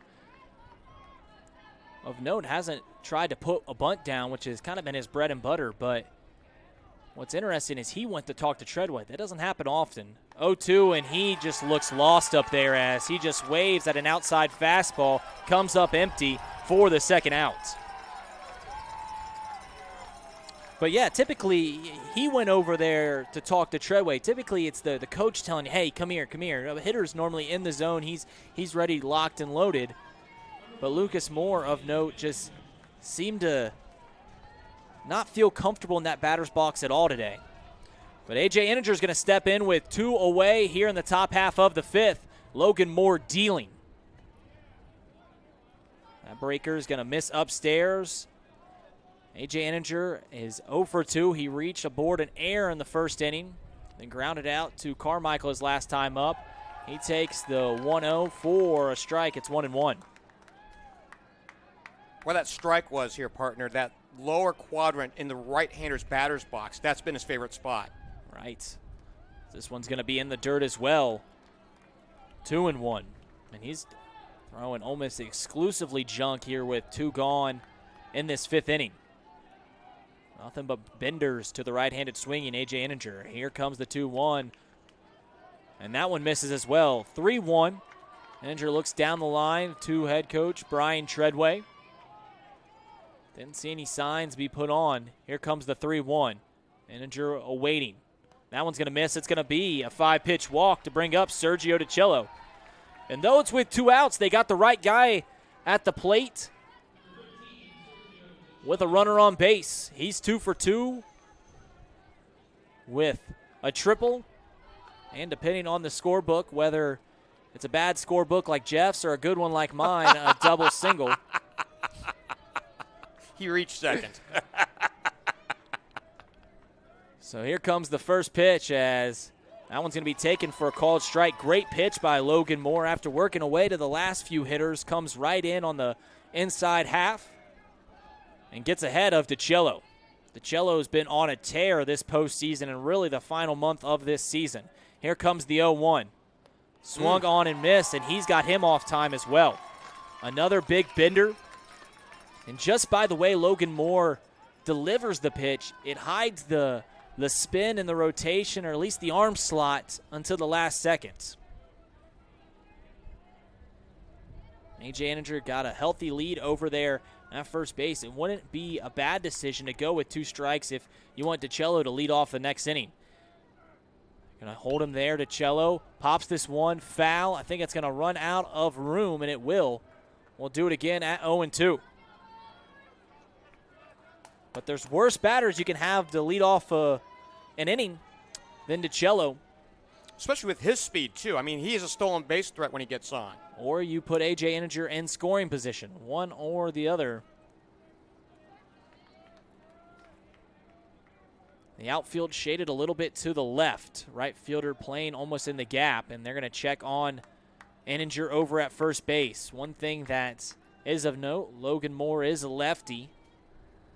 Base runners always have harder trouble. Haven't seen much of a balk move from him today. Here comes the pitch. Nothing having it. DiCello's going to take one on the elbow. Runners on first and second with 2 away. And now Jimmy Nugent has a chance to plate a run. Well, that's all you can ask for, right? Every time that you come to the plate in any inning, can you bring up the tying or the go-ahead run to the plate? And right now, at least you have an opportunity here. And that's a great job. I think we go back to some credit here in regards to Ryan Kirkendall. After he gave up that 3 spot in the second. Zeros the last couple of frames, and that's allowed Badin to stay in this one. All right, and after cruising for the past few innings, Logan Moore can give up 2 runs if Jimmy Nugent can find a gap somewhere. This one's going to miss in the dirt. Great job behind the plate by Parks, keeping that one in front of him. Playing hockey goalie back there. Wasn't blocking the ball. Saw how far it was out of the zone and had to scoop it off the dirt. Great job. And now they're going to go out there and talk to Logan Moore. Well, we got a moment here, partner. You know, just thinking about these playoffs, especially for Badin. they had come into this ball game with a 1.09 earned run average for the playoffs. And then as a team, they're hitting collectively coming in 417. So how good has Logan Moore been? That's how good he's been. He's held them in check. 3 hits, no runs through 4+? Right, he's been very, very sharp, and it's been just his mix of pitches mixed in with the fact that he is a lefty and an athletic one at that, keeps the ball in the strike zone and really can throw 3 pitches for strikes. Josh Moore is going to hustle on out to right center field, and he's going to go warm up in the bullpen. Beg your pardon, partner. I think we also saw Aiden Anderson go out to the bullpen as well. So we saw a bullpen catcher in 2 arms. Aiden Anderson, if he's running out there, that means he's not out in left field. So here comes the 1-0 here to Jimmy Nugent. This ball sent out to left field. Underneath it is, we'll say, Aiden Anderson. He put it on the screws, but right at the left fielder, Aiden Anderson, who is playing at double play depth. And they can breathe a sigh of relief as we're going to head to the bottom half of the 5th inning. Bloom-Carroll still leading. Stay tuned. You're listening to Chatterbox Live.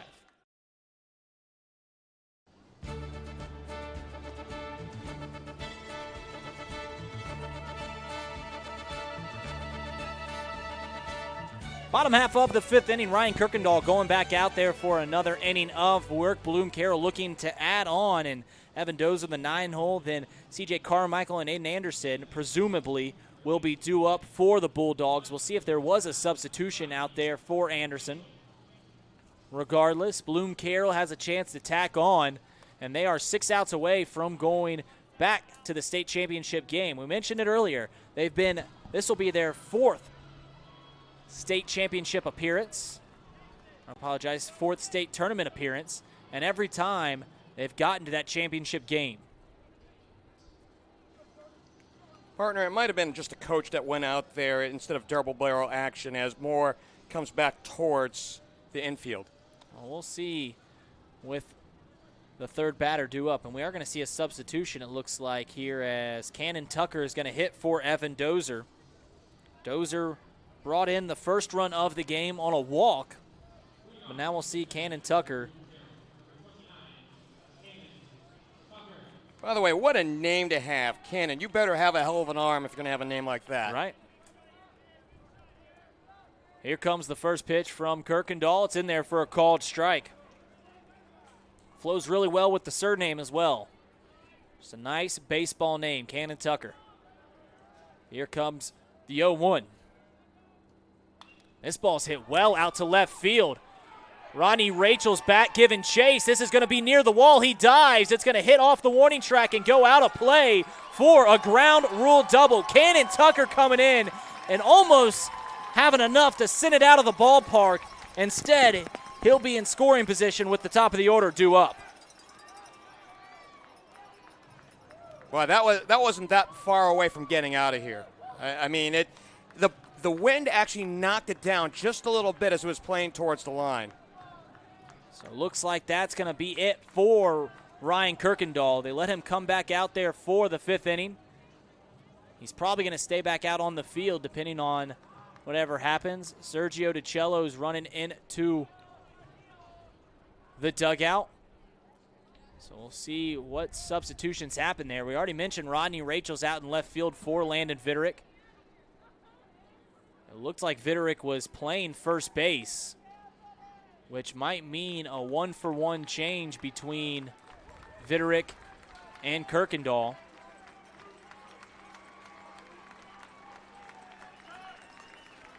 Instead, it looks like Vitterick's going to go play shortstop, and Treadway's making a slew of changes, getting all of that scorecard. It's working. And presumably that might mean that we're going to see Sergio DiCello out on the bump. That'd be my guess. I mean, he did run into the first base dugout. Looked like he wanted to get another glove, and, ostensibly, yeah, he is coming back out, and he'll get some warm-up tosses here. So he's heading back out. Looks like he's heading for the rubber, and Ryan Kirkendall is going to take over at first base. So the official changes was Rodney Rachel came in for Luke McLaughlin, and Landon Vitterick moved to first base with Rodney Rachel moving out to left. That was before the inning. With Ryan Kirkendall giving up the leadoff base runner, he's coming out of the game. DiCello's going to move to the mound. Landon Vitterick's going to move out to shortstop, and Kirkendall will take over his usual position when he's not on the bump at first base. So a runner on second base still with Evan Dozer. We're going to take a 30-second break. When we come back, we'll have some information on Sergio DiCello on the mound. Stay tuned. You're listening to Chatterbox Live.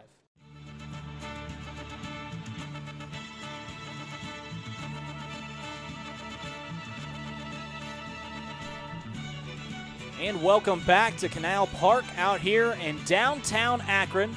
A beautiful look over the beautiful city, the rubber city, as Sergio DiCello is going to take the mound. He's got a few more buttons up this day, if you're wondering at home. As it seemed as the tournament run got deeper, so did the V of his jersey. It sure did. But so we'll see Sergio DiCello on the bump, and I already mentioned the other changes that Badin made. They're down 3-0 here in the bottom half of the fifth inning. So DiCello, 5 1/3 innings pitched. This is his 6th appearance. He's given up 8 base hits, 6 runs, 4 runs earned, 4 walks, 11 strikeouts. He is 1-0 this season with 2 saves, with a 5.25 earned run average. In regards to Kirkendall, you can't close the book on him yet. He is the pitcher of record. 4 innings plus. He's given up 4 hits, 3 runs, all earned, a walk, and a strikeout, and he's hit a batter.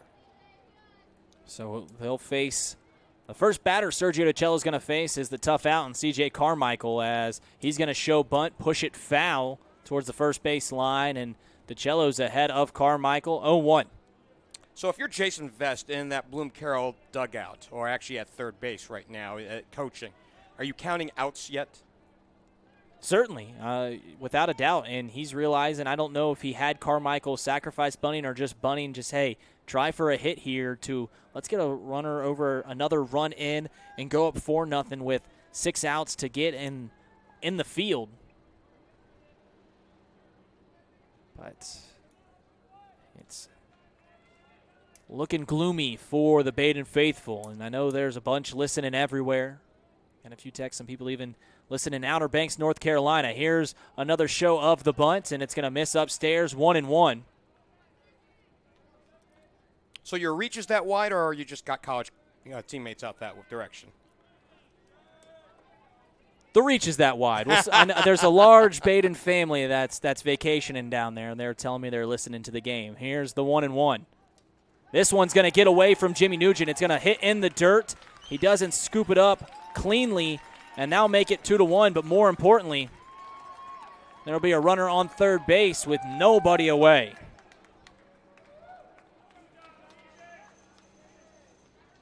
By the way, again, that runner at third is Kirkendall's responsibility. So Kirkendall already on 3 runs, earned runs, plated, on the hook for 1 more. And in line for the L. The infield's going to come in on this 2-1 scenario. Carmichael already shown how tough of an out he is. He's 1 for 2 on the day. Here comes the 2-1 as this one's going to be sent out to right field. Make it 4-0 as Carmichael brings in another run.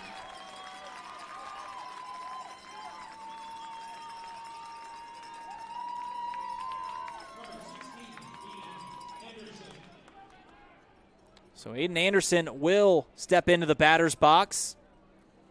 And with nobody away, Nick Feasel, Joshua Moore on deck and in the hole. Don't be surprised if Aiden Anderson lays one down. He's got an 0 for 2 already on the docket. Cooper Fears in on the grass.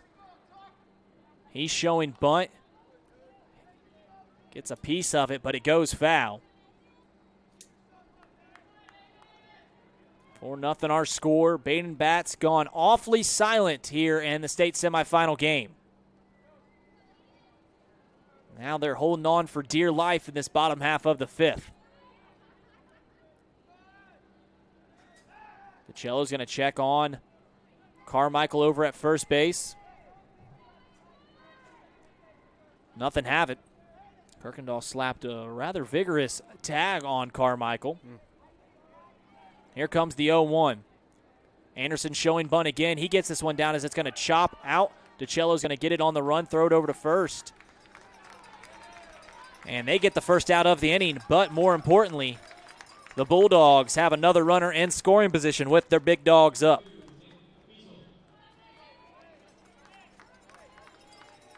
So Nick Feasel, Joshua Moore, going to be the next two batters with one away here in this bottom half of the fifth. Cannon Tucker making the coaching staff of Bloom-Carroll look very smart as he came in off the bench and unloaded on one to begin this inning. He's already come around to score. Carmichael brought him in on a base knock. First pitch to Nick Feasel, misses upstairs.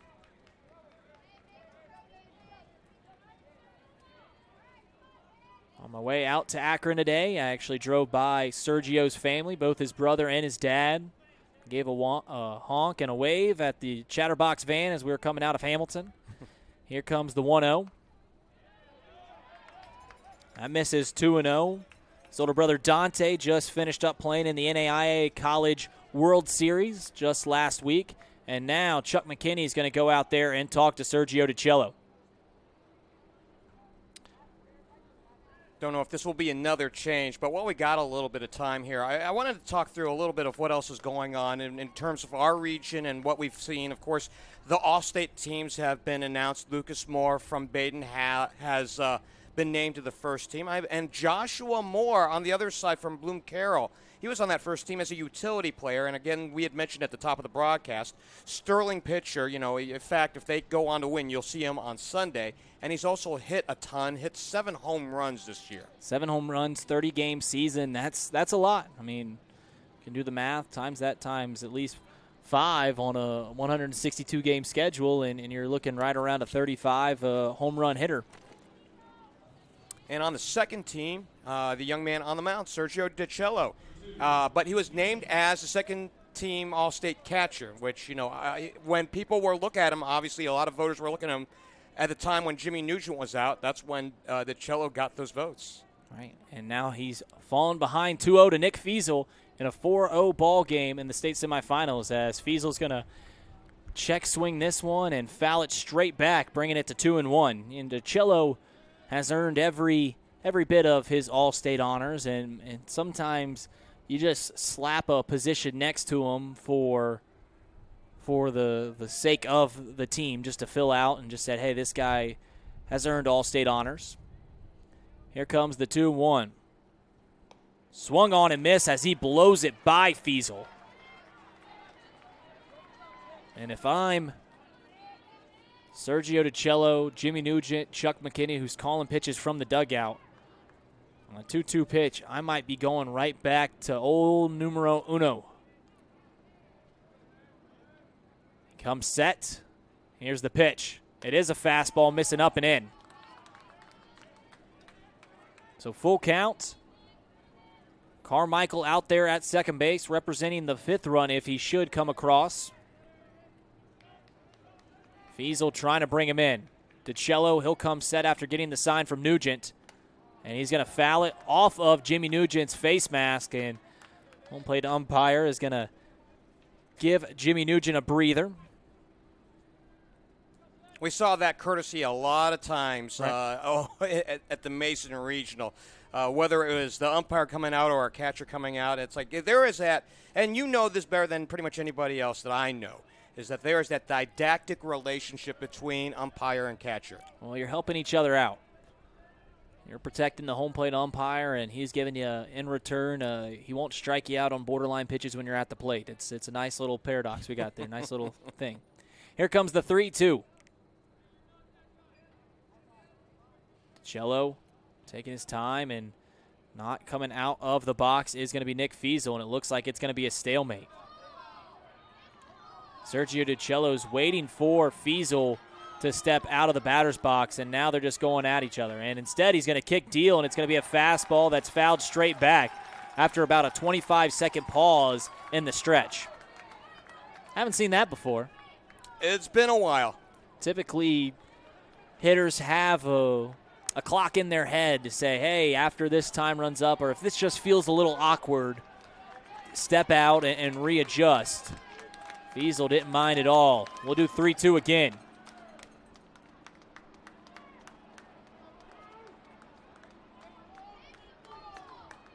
He's going to step back and check on Carmichael out at second. Almost like DiCello's in no rush to deliver this 3-2 pitch.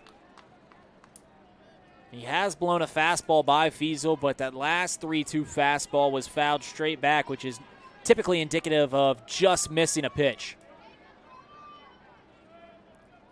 Coming set once more. 3-2 delivery from Sergio DiCello is going to be off speed. That's going to throw Feasel off the mark, and now Sergio DiCello is going to bark at him as Feasel goes into the dugout.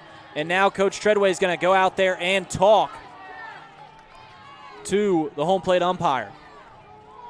Doyle doing a good job as DiCello did immediately start barking at Feasel after striking him out. You know, it's funny. I think maybe it's the fact that we're up here in a press box or in a suite, you know, watching down low. We don't get some of the same vantage point. You know, this is kind of like a good if you have, good if you don't have, you know, because typically what you and I have is field level or just above. We're well above today. You can't see some of the histrionics from face-to-face hitter versus pitcher battle that you would normally get to see at a high school field. So I really am curious, and I'd love to know after this ball game what was really going on and why they were duking it out this way. This isn't the first time that we've seen some tensions flare between Badin and the opposing team. All the way back in the first Badin game we did, or I believe it was the second Badin game we did against Dublin Jerome. Some heated words between Coach Treadway, and I apologize to Jerome's head coach. He's got a long tenure and is well known around the places, as they're going to intentionally walk Josh Moore down to first base. So they'll put runners on first and second. And by the way, Feasel is going to the bullpen, and he'll warm up. So Bloom-Carroll has already plated one run, and sometimes this game has been working quickly, and innings like this and the second have been working at a snail's pace, and it doesn't help that the tensions are flaring up, and you're hearing Bloom-Carroll's fans get more and more into it, breathing more life, realizing that a state championship appearance is just a few outs away, and possibly if they can get more runs in this inning, can cement that. So now we're going to see Tyler Parks, as he's 1 for 2, a single and a ground out. Parks had that ball in the 6-hole that Sergio DiCello had to track down and make a great play off of his last time up. So Parks has had 2 great at-bats, but they wanted no part of Joshua Moore. Now, again, all-state selection, right? I mean, and you know the power. And the wind is kicked up just a hair, even though the flags are pretty steady calm right now. The wind, you know, it is played a little bit more to the outfield here in the last few innings. That's going to count as a ball. That should count as a ball. Yeah, I believe he still got rid of it. Oh, they're going to say he balked because his foot was off the rubber. So Sergio DiCello tripped up in the stretch and fell backwards, and still as he was falling backwards, tried to just heave one towards home plate. It went about 25 feet, but eventually did get to Jimmy Nugent. Umpire's going to say that his foot was off the back rubber when he threw the ball. So it is a balk. Runners will move to second and third, and you're mentioning how the wind is picking up the flags. Well, it ain't doing anything for Badin Sales because those look deflated at this point. Here comes the 0-1 as this one's going to be popped foul, but out of play. It's now 0-2. Yeah, and we're still getting a look, right? You know, just 30 seconds ago it was calm. Now you see the swirl. So, I mean, that's the way the wind has been here in Akron this afternoon.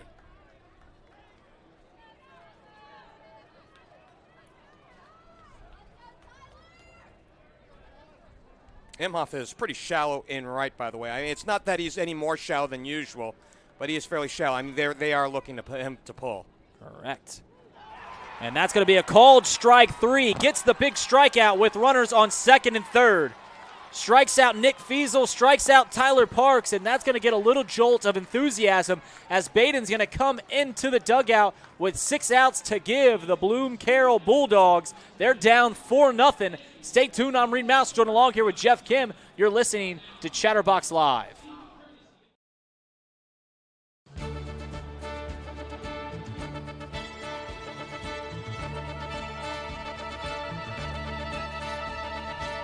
Four nothing's our score in this state semifinal matchup between Bloom-Carroll and Badin. And with the top of the 6th, that means my fun is over, and I give it back to my main man, Geoff Kim. Geoff, take it away. Reid, thank you very much. To reset the line score, no runs on 3 hits and error so far for Badin through 5, and 4 runs on the board after the run had crossed in the last frame. 5 hits and 1 error for the home team, today's home team, the Bloom-Carroll Bulldogs. To reset, 337 down the lines, 400 to straightaway center, 12-foot walls, and the first pitch fouled at the plate, strike 1 on the bunt attempt by Landon Vidrick, who has danced around all the positions, it seems like, today. I don't know if he's Ben Zobrist or, for an older generation, Cesar Tovar, but right now, as you had called it, Reid, a little bit before, started out on the left, played a little bit of first, and then came over to play shortstop when DeCello came in to pitch. Geoff, you do typically a pretty good job at hiding your age, but with the Cesar Tovar reference, you might have shown it a little bit. But really, that was the first time all game that we've seen Badin try to lay down a bunt for a hit, but surprising this late in the ball game. 1-1 on a pitch missing inside. Here's the next offering. It's in the air. A high fly ball in the shallow center field. The center fielder, Wise Carver, calling for it, 1 out. Logan Moore has been cruising through 5+. Yes, he has been. And one thing that he's done just so great is he's drawn weak contact in the air. It's one thing to make the infield try to make some plays, but I'll count them up here in a second. It looks like there's at least 2 outs every inning to this point have been through the air. And this one's in the air to left center. Coming in on it is the left fielder, Anderson, and quickly 2 down on a 1-pitch, 1 out, second out. And they're not missing by a whole lot. You know, that one gave a decent ride. I mean, got underneath it a lot. I remember Ryan Kirkendall sending the center fielder back a bit of a ways, but really it's just not accumulated in much. And the few times that they have put it on the ground, they've made Bloom-Carroll misplay the ball. We saw that in the first inning with A.J. Inninger and a few other times. Kirkendall 0 for 2, fly out, ground out, takes a pitch down below the knees, ball 1. Started off as today's pitcher to open up this semifinal. And the next offering, right side, 2-0. 4 innings pitched today, 4 hits that he gave up, 4 runs, all of which were earned, a walk, a strikeout, and a hits batman. Called strike. Caught the inside black, 2-1. Don't be the last out of the inning. That's the mentality every single one of these batters are going to have in that batter's box. Here's the 2-1. Swing, did he get a piece of it? It looked like it got a piece of the catcher as well. And according, again, one of your, I don't want to say it's a secret, it's an open secret to be sure, Marvin Doyle, the slow trot back to Logan Moore, who wasn't expecting the toss from the umpire. Yeah, that's why they make you wear the proper equipment when you go back there to catch. But Parks has done a great job behind the plate, and he's perked up, so he seems to be all right for this 2-2 delivery. We see 1 and 2 up on the board, and I think it is 2 and 2. And the next pitch is downstairs. So Kirkendall trying to extend the at-bat. Try to wear down Logan Moore, who's seen a variety of pitches. Fastball, a little curveball that has a nice left to right break coming from the left-hander. Downstairs, ball 4. So Kirkendall is on with 2 down here in this visiting 6th inning. You can't take anything for granted at this point. You want to say, hey, probably a little, too late in this inning. You wanted to get something going with no one out or 1 out, but you still got to take every out. And like I said, you can't be the last out if you want to get back in this ball game. Freddie Emhoff is the 2-out batter. The good secondary lead by Kirkendall. The fastball rides up high for ball one. If I'm Brady Imhoff, you know, Logan Moore has been working on the outside half of the plate and been working off speed. So you see the first baseman holding Ryan Kirkendall on, the second baseman playing at double play or playing up the middle. Hit it through the right side, stay back. Swing, got a piece of it right at the plate. And we're even up, 1-1. So Kirkendall over at first, Imhoff at the plate, McLaughlin. Actually, it's Rodney Rachel who's on deck. He had come in a few innings ago to play left field. And it's a line shot in the left field, left center, base hit. Just to the left of the center fielder and just to the left of the bag. And they're 2-on here with 2 out. And this is one of the things that you and I had talked about, the inability today to be able to latch together base runners. You know, you get 2-out situations, maybe you get a man on, but you can't get him over because the third out happens. And you still got to be taking that same mentality up at the plate. Rodney Rachel, this is his first at-bat of the game. You might see him being a little too eager up there. Not always a bad thing, but sometimes you just want to be more diligent, look for the pitch that you can hit, and try to make a name for yourself in this ball game with a big base knock. Righty batter takes on the inside black. It's 0-1. Wearing the number 9. In the game against Highland, he stole third and helped set up a 3-run inning to close out the ball game. Swing and a miss. Well, he rode home in that one on Kirkendall's 3-run bomb in that 12-3 win. He was a big part or a constant part of the starting lineup to begin the season, got hurt, and now has been a fill-in player when they need him. Well, they need him now. Here's a strike 2 offering. It rides high, 1-2. So he had missed 8 games due to injury before coming in as a defensive replacement when Landon Viderick got hurt, and then filled in admirably since and has filled in here in the late innings. 1-2 the count to Rodney Rachel. The check again of second, and Moore deals play it where fastball rides high, and now all of a sudden he's lost his release point. Yeah, that was nowhere near the zone. Didn't even make Rodney Rachel have to think about it. It was off speed, missing upstairs, and now it's an evened up count, and you got to come at him here. You don't want to turn the lineup over for Lucas Moore. Moore has so far checked Badin on 4 hits. I think you and I, we were talking in the break. I had mentioned to you that I wasn't surprised that Badin was down. I was very surprised that they're shut out to this point. Yeah, 5 zeros on that board, looking to get one across now, and boy, do they need it. 2 men on for Rodney Rachel. The check of second, Moore deals play it word downstairs.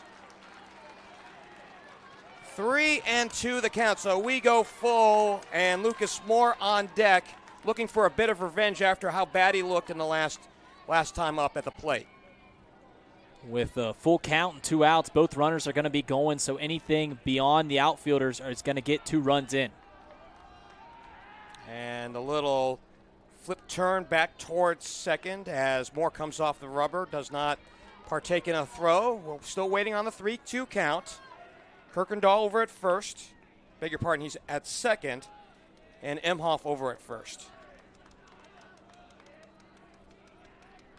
Here's the payoff. And a line shot down the line. Down foul. It curved down foul. It looked fair right as it crossed third, and then just angled foul after that. And it's a loud strike, and we do it again at 3-2. Yeah, I got a great swing on it, and it almost feels deflating when you're in the box. And trust me, neither Logan Moore nor Rodney Rachel feel good about what just happened. You feel like you just owned them, and it just went foul just a little too much. And Logan Moore is like, oh, God, this guy can put what jolt in it. I got to stay careful. Either the base runners are being held on. Infield playing straight up against Rachel. The check of second now, the pitch, and it's a fly ball in the center field, but measuring it and going and catching it is Bo Wisecarver, and that's a side. 2 left on here in the visiting 6. We go to the bottom of the frame. 4-0 Bloom-Carroll here on Chatterbox Live.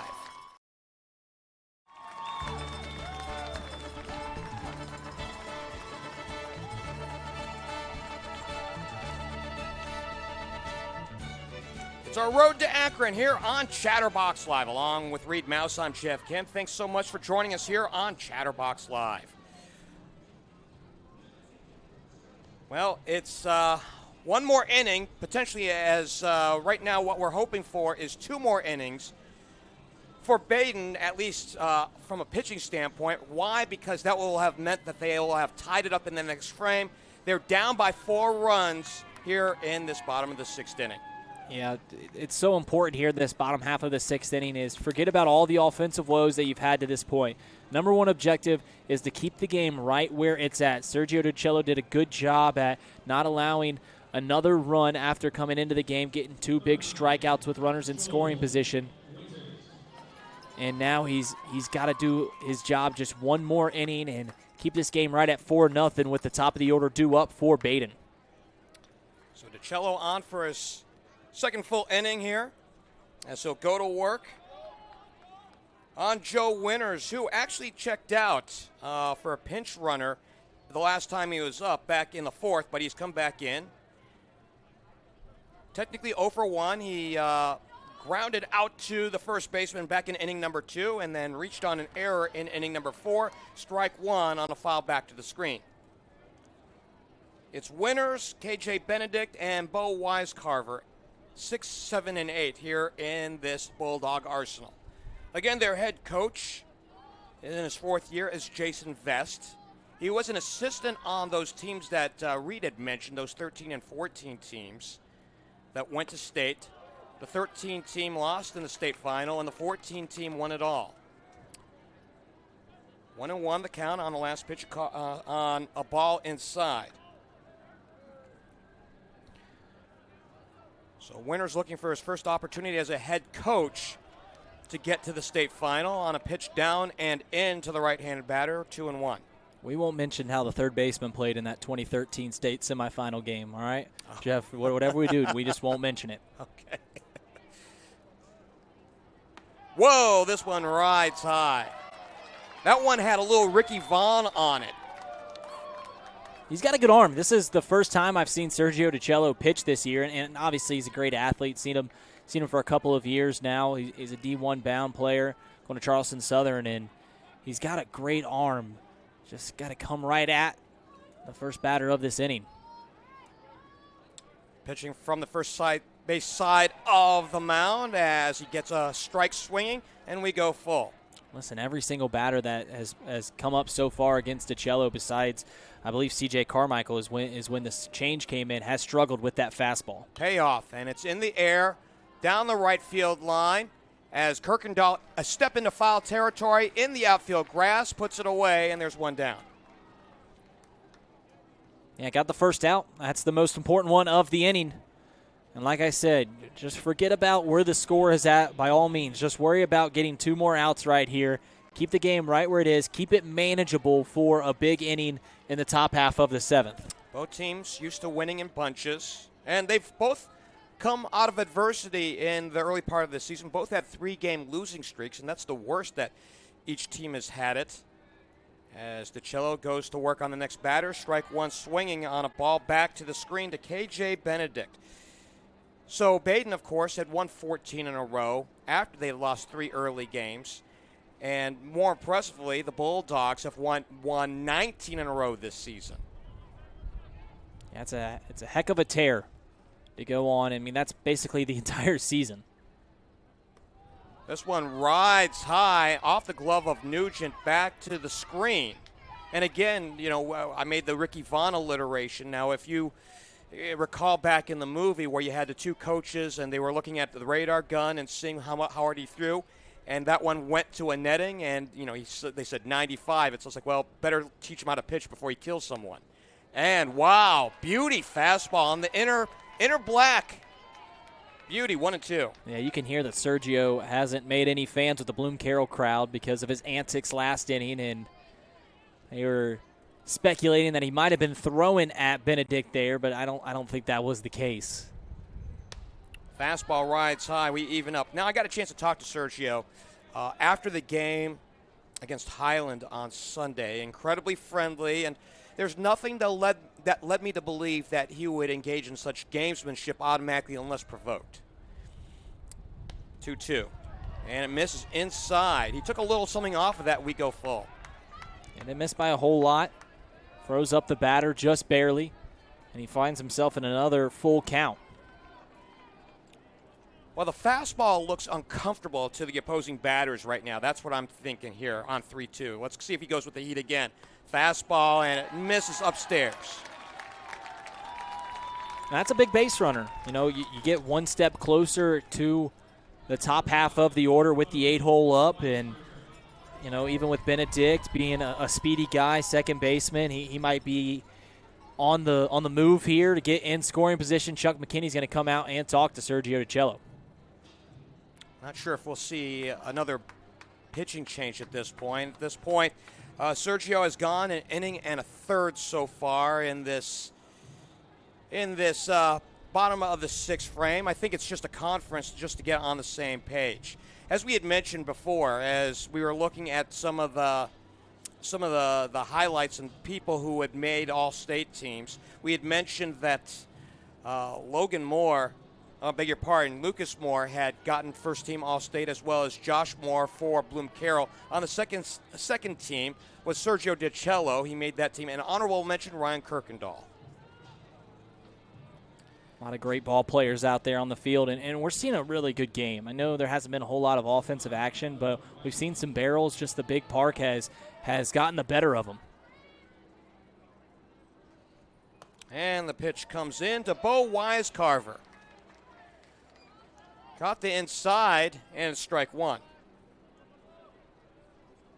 So just above the knees, right on the black. Here's a strike one offering. He shows bunt, pulls back, and it's off the plate, down and away, 1-1. Typically, if you're seeing an aggressive Badin team where they're up by a few runs, you're going to see Jimmy Nugent cock and pull that one, throw that down to first base on the bunt attempt. He didn't right there, showing how timid that they're playing right now.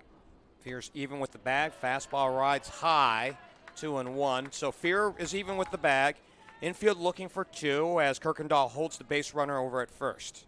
And that's what I've said about, you know, these teams are so worried about Badin stealing bases and doing everything that they do. If you calm them down in the first few innings, then they play as a completely different ball team through the entire game, and we've seen that. You know, I mentioned in just the last inning, no one's really tried to lay down the bunts, which they typically do multiple times a game. We've only seen it once. Not a whole lot of stolen bases, though they haven't had a whole lot of base runners. Shows bunt. He puts it down to DiCello, the grab with a bare hand. He throws to first, high, and he's safe. Kirkendall tried to come back down in time after he had to go up high to go get it, and we got two base runners on E1. So after the walk and then the air on the 7 and 8 hole, no one can blame himself other than Sergio DiCello. He's put himself in this bit of a predicament, and now Evan Dozer, who got pinched hit for last time, is going to have to come up in another big at-bat. And what a great job by this bottom half of the order. You know, they're really what started it in the second inning, and then Cannon Tucker had that big double there just last inning to get the other run aboard. But anytime that Badin has done something, that Bloom-Carroll has done something, it started with this bottom half of the order. Marvin Doyle comes and meets Sergio DiCello halfway to the plate as he's walking back with Nugent and just trying to get on the same page. It feels like they're going to ride or die with DiCello on the hill here this afternoon. Now, I don't know if that changes if you go to a seventh, if you tie up the ball game or even go ahead. But right now it seems like it's DiCello's game to kind of keep alive here at a 4-run margin. The next guy I'd imagine would be just DiCello and Landon Viderick switching spots out there at shortstop and pitcher. 4-0's your score here in Akron. The check of second, and now DiCello deals play at wood. Strike one on a foul back to the screen. You know, you ask any coach what the most important pitch in baseball is, and the smart ones will tell you strike one is the most important pitch in baseball. It doesn't matter how you get it. You got to get in front of the hitter, especially against the 9-hole with runners on first and second and trailing late in the ball game. Don't be cute when you got a good fastball like DiCello does, and I've been saying it for multiple pitchers. You got to go right at him. Again, the check of second, and now the pitch play at word. Fastball just missing. We're even up. Badin's only been shut out one time to my count this year. They lost 4-0 at Roger Bacon yep. back on April the 9th.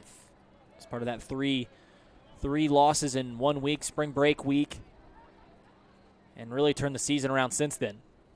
Swing and a miss. It came in straight, but DiCello took a little something off of it, and it's 1-2. Man, he's struggling just keeping it over the plate. But he's being effectively wild. You know, that old phrase where you don't really know where it's going, but you know it's going somewhere around the strike zone. That's DiCello right now. Swing and a miss. And down goes Dozier. Yeah, big strikeout there. You know, now you got to face C.J. Carmichael. You absolutely couldn't have allowed Dozier to get on base, bringing up C.J. Carmichael, who, for what I've seen today, and obviously I haven't seen Joshua Moore hit too much besides that one hit in the second inning. C.J. Carmichael's the toughest out on this field that I've seen. So Carmichael levels the bat. Feet wide, and he takes one up and in, up towards the helmet. He felt like he got a little touch of it, but it apparently did not get him, and the runners move up. And there's the fans hooping and hollering, and, you know, with the tempers flaring up, that's well endowed, but down 4 runs, he's not trying to hit anybody. So the wild pitch allows the 2 runners on base to move up 90 feet. 1-0 the count to the leadoff batter, C.J. Carmichael. Well, and that's a good point here, and I want to expound upon that after this pitch. As he steps out. Now we can expound upon it for a second. This is to your point, right? You're down by 4. You have yet to dent the scoreboard. There's nothing gained from showing up and in on purpose. Yeah, the only thing I can think of is backing the batter off the plate and just making him feel a little bit uneasy in that batter's box. And he took a little swing off of it, and it hits the outside corner. Yeah, it was a slider right there. And I'll tell you right now, based off of what has happened, if Carmichael can find a way to put one in the outfield pasture and get a couple runs scored, C.J. Carmichael is going to explode on those base paths and maybe directly hit Sergio DiCello. Benedict at third, Wise Carver at second, and right back to the pitcher. As DiCello spikes the ball in some defiance and the side's retired. We're through 6. One more swing of the bat for the Badin running Rams. They're down 4-0. It's our road to Akron on Chatterbox Live.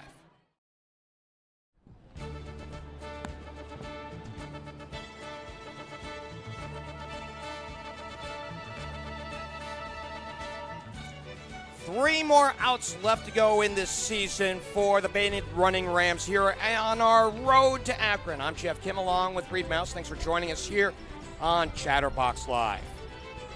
Well, partner, I don't want to be a harbinger of doom at this point, but given where we've been and given how well Logan Moore has pitched, I mean, you can't blame me for wanting to say it that way because he has been a master on the hill since the first inning. Yes. You know, we're talking off break, and you said, well, it's just been one bad inning. Well, you can't win if you don't score, and Badin's hung nothing but zeros to this point. This is their last act of defiance, and as I've said all season, it starts with Lucas Moore. And he pushes one foul down the right field line. It's 0-1. Lucas struck out swinging his last time. He is 0 for 3, popped to third to lead off the game, and then flew out to left in the third. First baseman playing it deep behind the bag. Moore, a left-hander. He likes to bunt. And a ground ball, backhanded by the second baseman. His throw over to first, 1 out. So a great job defending that one by K.J. Benedict. He went to the left knee, was able to pick it on the backhand, and had enough on the flip to retire Moore, 1 down. Yeah, big first out of the inning. It's hard to score 4+ runs when you don't start with base runners. Getting that first out is often the biggest rally killer you can think of. You surprised by 0 stolen bases today? Well, they haven't had many base runners on, and I mentioned that their timidness has been. Ground ball, Enninger on the first pitch. Glove by the shortstop, 2 out. C.J. Carmichael guns down Enninger, and it's the final gasp of the ball game for Sergio DiCello.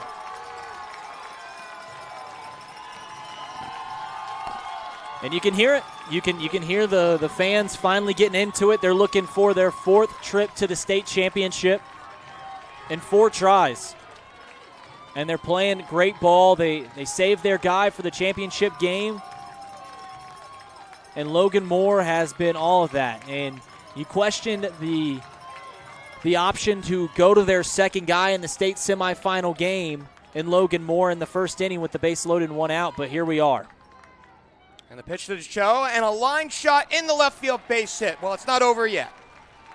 The wide turnaround first for DiCello, and that's the 5th base hit of the ball game for the Badin running Rams. 5th hit of the ball game, and the 3rd for Sergio DiCello, just to give you an accurate description of where this lineup's been at today. Both Lucas Moore and A.J. Inninger 0 for on the day. Jimmy Nugent behind him 0 for. Landon Vitterick has a hit. And here's Nugent. And this one, a little soft stuff, missing the plate outside 1-0. Going to need a lot more, and they're going to go out there and talk to Moore. So back to DiCello for a second. You know, he's been on base 3 times via the safety, and he has been awfully good. And, you know, he'd come in so hot. You know, he did hit the home run in the game in the regional final win. So, you know, in the course of basically a game plus, he'd hit for the cycle. That's how good he's been down the stretch. Yeah, he's been fantastic, and he's shown up today. He has had that triple that almost went off the outfield center field wall here at Canal Park, which is a great feat. But Badin, they need to string a lot of base runners together. It doesn't matter how you do it. You got to extend the game. Next man up. Here's the 1-0 to Nugent, and he lets this one go by off the plate, 2-0. I wonder if Treadway is going to give Jimmy Nugent the take sign here, 2-0, down 4 runs. This likely will be a great pitch to hit, so I hope he doesn't. Those are holding on to DiCello at first. Swing on a foul back to the screen, 2-1. Yeah, over the heart of the plate, just fouled it straight back. You know, with guys at the bottom of the order, you might tell them, hey, let's lay off this 2-0 pitch, make him throw you a strike. But in the heart of the order, and Jimmy Nugent playing well recently, you let him swing away there. Nugent finally back in the batter's box, and now here's the pitch plateward. And it's downstairs, down and in, 3-1. Now, given the situation, it better be really good over the plate for him to swing on 3-1. And if I'm Logan Moore, I'm putting it right over the heart of the plate. Here's the 3-1 offering. Off the plate, ball 4. So now I wonder if that mound visit just last batter was to say, hey, this is your last batter, you better get him out. And that's exactly what it was, is they're going to come out there and take him out of the game. And he has thrown a masterpiece today here in this state semifinal. Shutout ball through 6 2/3. As the whole team, the whole infield rallies around their pitcher. And he does come out. And the Bulldog faithful appreciative. Right, what a performance. And we mentioned it. You know, my philosophy, which I've never been a head coach and never will be, is that when you go to a state semifinal game, you throw your guy, you save that second guy. Well, Logan Moore was that second guy, and he pitched like a first guy. He had that tough first inning where he had to work through some kinks, but since then has been nothing but aces and has put Bloom-Carroll in an excellent position to get back to the state championship game. Don't have a final line on Logan Moore, but 6 2/3. He's given up, I think, 5 hits. They have 4 up on our scoreboard here, but 5 base hits. Shutout baseball through 6 2/3. Has struck out a couple. And will they bring in his brother? No, it'll be number 2. Nick Fiesel. So Fiesel comes in. He's the third place hitter. He's the starting right fielder today. And he'll throw righty.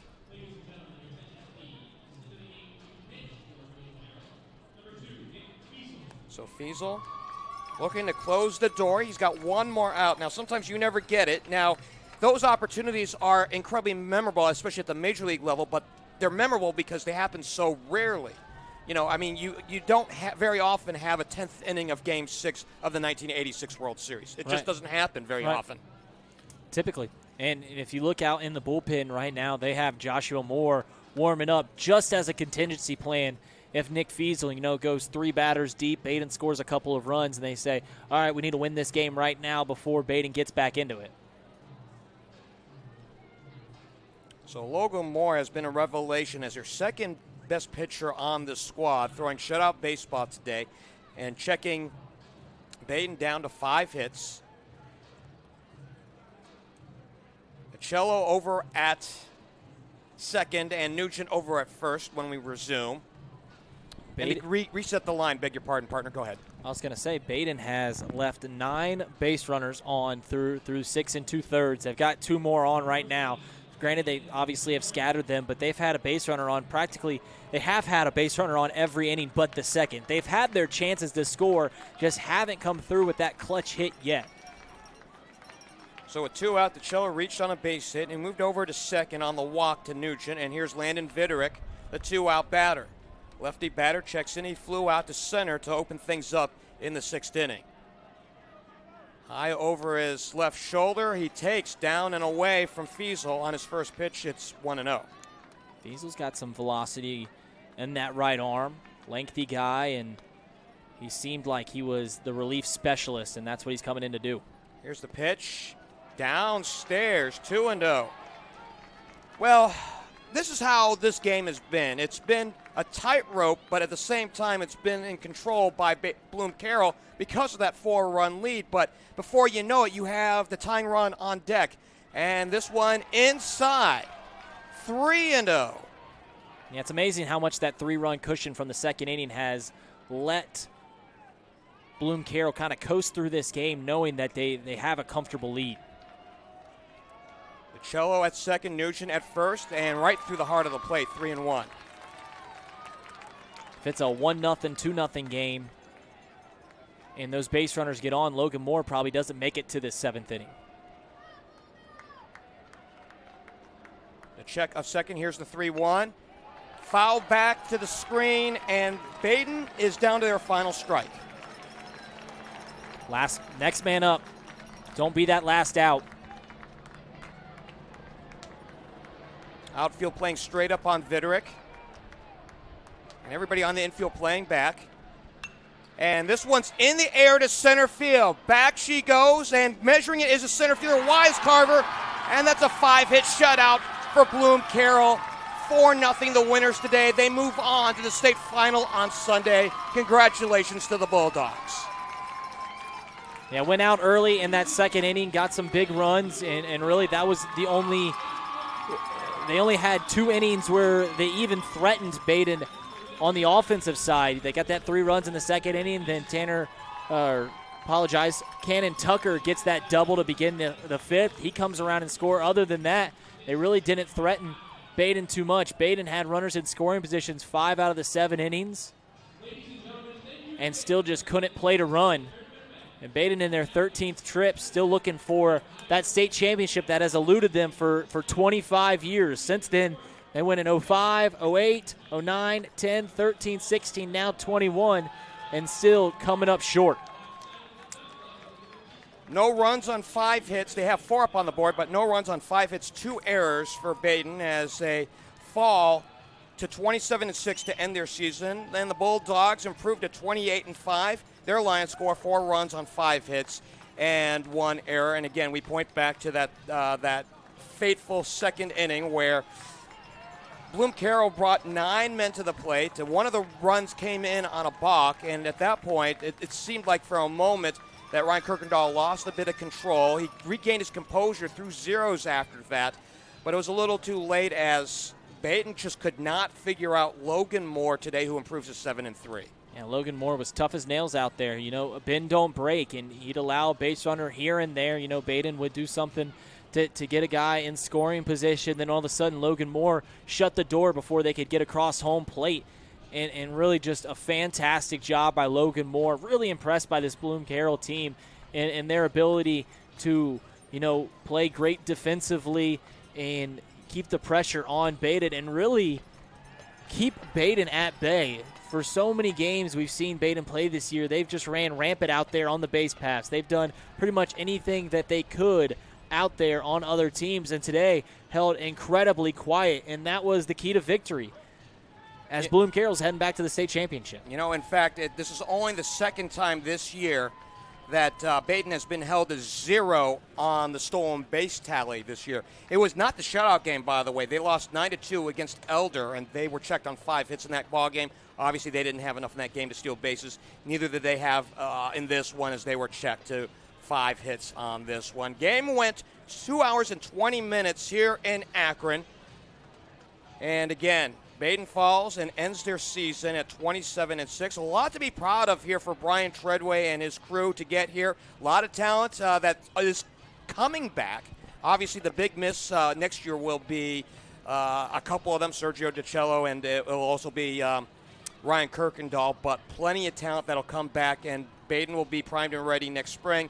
The hard part about it is we got to wait till next spring. Right. It's a long time away, and they're not looking forward to that. It's more about these seniors who, lost a year last year that Badin went and figured that they were going to be really good, and they were going to be very good competing for the same games that they're playing in now. But they lost that season 2 years ago. We're in the Division I district championship that they had won, and it slipped through their fingers. And right here tonight in the state semifinals, the first time Badin's been to the state semifinals in 5 years, since 2016, and once again coming up short. It's heart-wrenching, but there's a lot of teams that high schools that are in Ohio, and only one of them, or I apologize, 4 of them get a hold up a trophy at the end of the year. And unfortunately, Badin comes up just a bit short on the wrong end of a 4-0 score in this one. Partner, a little extended here on the post game, just because not only is this the last broadcast for us from a baseball standpoint in this school year, it's the last broadcast of the school year, of the 2020-21 school year, a year that saw a lot of empty stands because of COVID-19, and we got a chance to play a big part and be in a lot of homes this year, and I can't help but find myself very appreciative of being part of this for the last 9 months. Right. You look back to fall, and it almost feels like it's a decade ago, when we're doing all those football games in the fall. And even if you go back to the basketball tournament, that was just 4 months ago, 3 months ago, and it feels almost like foreign history that we were just doing that so long ago. And there was a time, early August, there's some stuff going out, and COVID's still running rampant, that they said you had the go for fall sports, and then there was a little murky waters, and they went ahead and let it happen. And man, how far we've come, not only as a society, not only as a company, as Chatterbox Sports, and looking forward to the future, but as people, as we've learned a lot about each other this past year. And it's been a tough one, but it's been a lot of fun calling these sporting events, and it's been a great part to be a part of it. And it's just amazing that they even get a spring season based off of what we saw last year. What a difference 12 months makes. Right. Yeah, 12 months ago today, I was getting ready to play in a Badin alumni game as a way to honor the seniors that never got their season. And like I said, they had a stacked senior class last year, along with the juniors, or now seniors that have just graduated. They were going to have a great team, and they wanted a way to honor them and get them the chance to play one more time. And that's what we were doing 12 months ago. Now they get to play in the state semifinals. I know they didn't get to come out on the right side. This is stuff that they'll never forget. And they got to be here. I mean, I think that's a big part of this. Right. And by the way, a quick aside on that alumni game, Brian Treadway did drop a dime on you on that, and he did mention that you were the MVP of that ball game. So I did want to give you propers on that one, at least from last year. But what a difference 12 months makes, and just what we've been able to see since last fall. We opened up, I believe, with soccer season. A week later, it was football. We ran through a shortened regular season with football, had an extended playoff that was a little different than anything that we had seen ever before. And then ran on the basketball season, which was the Odyssey, I think, of all Odysseys. I think you could probably count the number of hours that whole few weeks, that whole month that you and Trace and Sean slept. Well, me, Trace, and Sean do a lot, but there's so many people. There's you, Nathaniel. There's so many that make this whole thing work, and I'm not going to sit here and name all of them, but I believe that at one point we sat down and counted all of them, and we're up in the 50s, several dozen of people that have made Chatterbox work, and it's just great that that we've been able to do this. And, yeah, there's a bit of financial gain for Chatterbox, but that's not why we do it. We do it because we truly love going to games.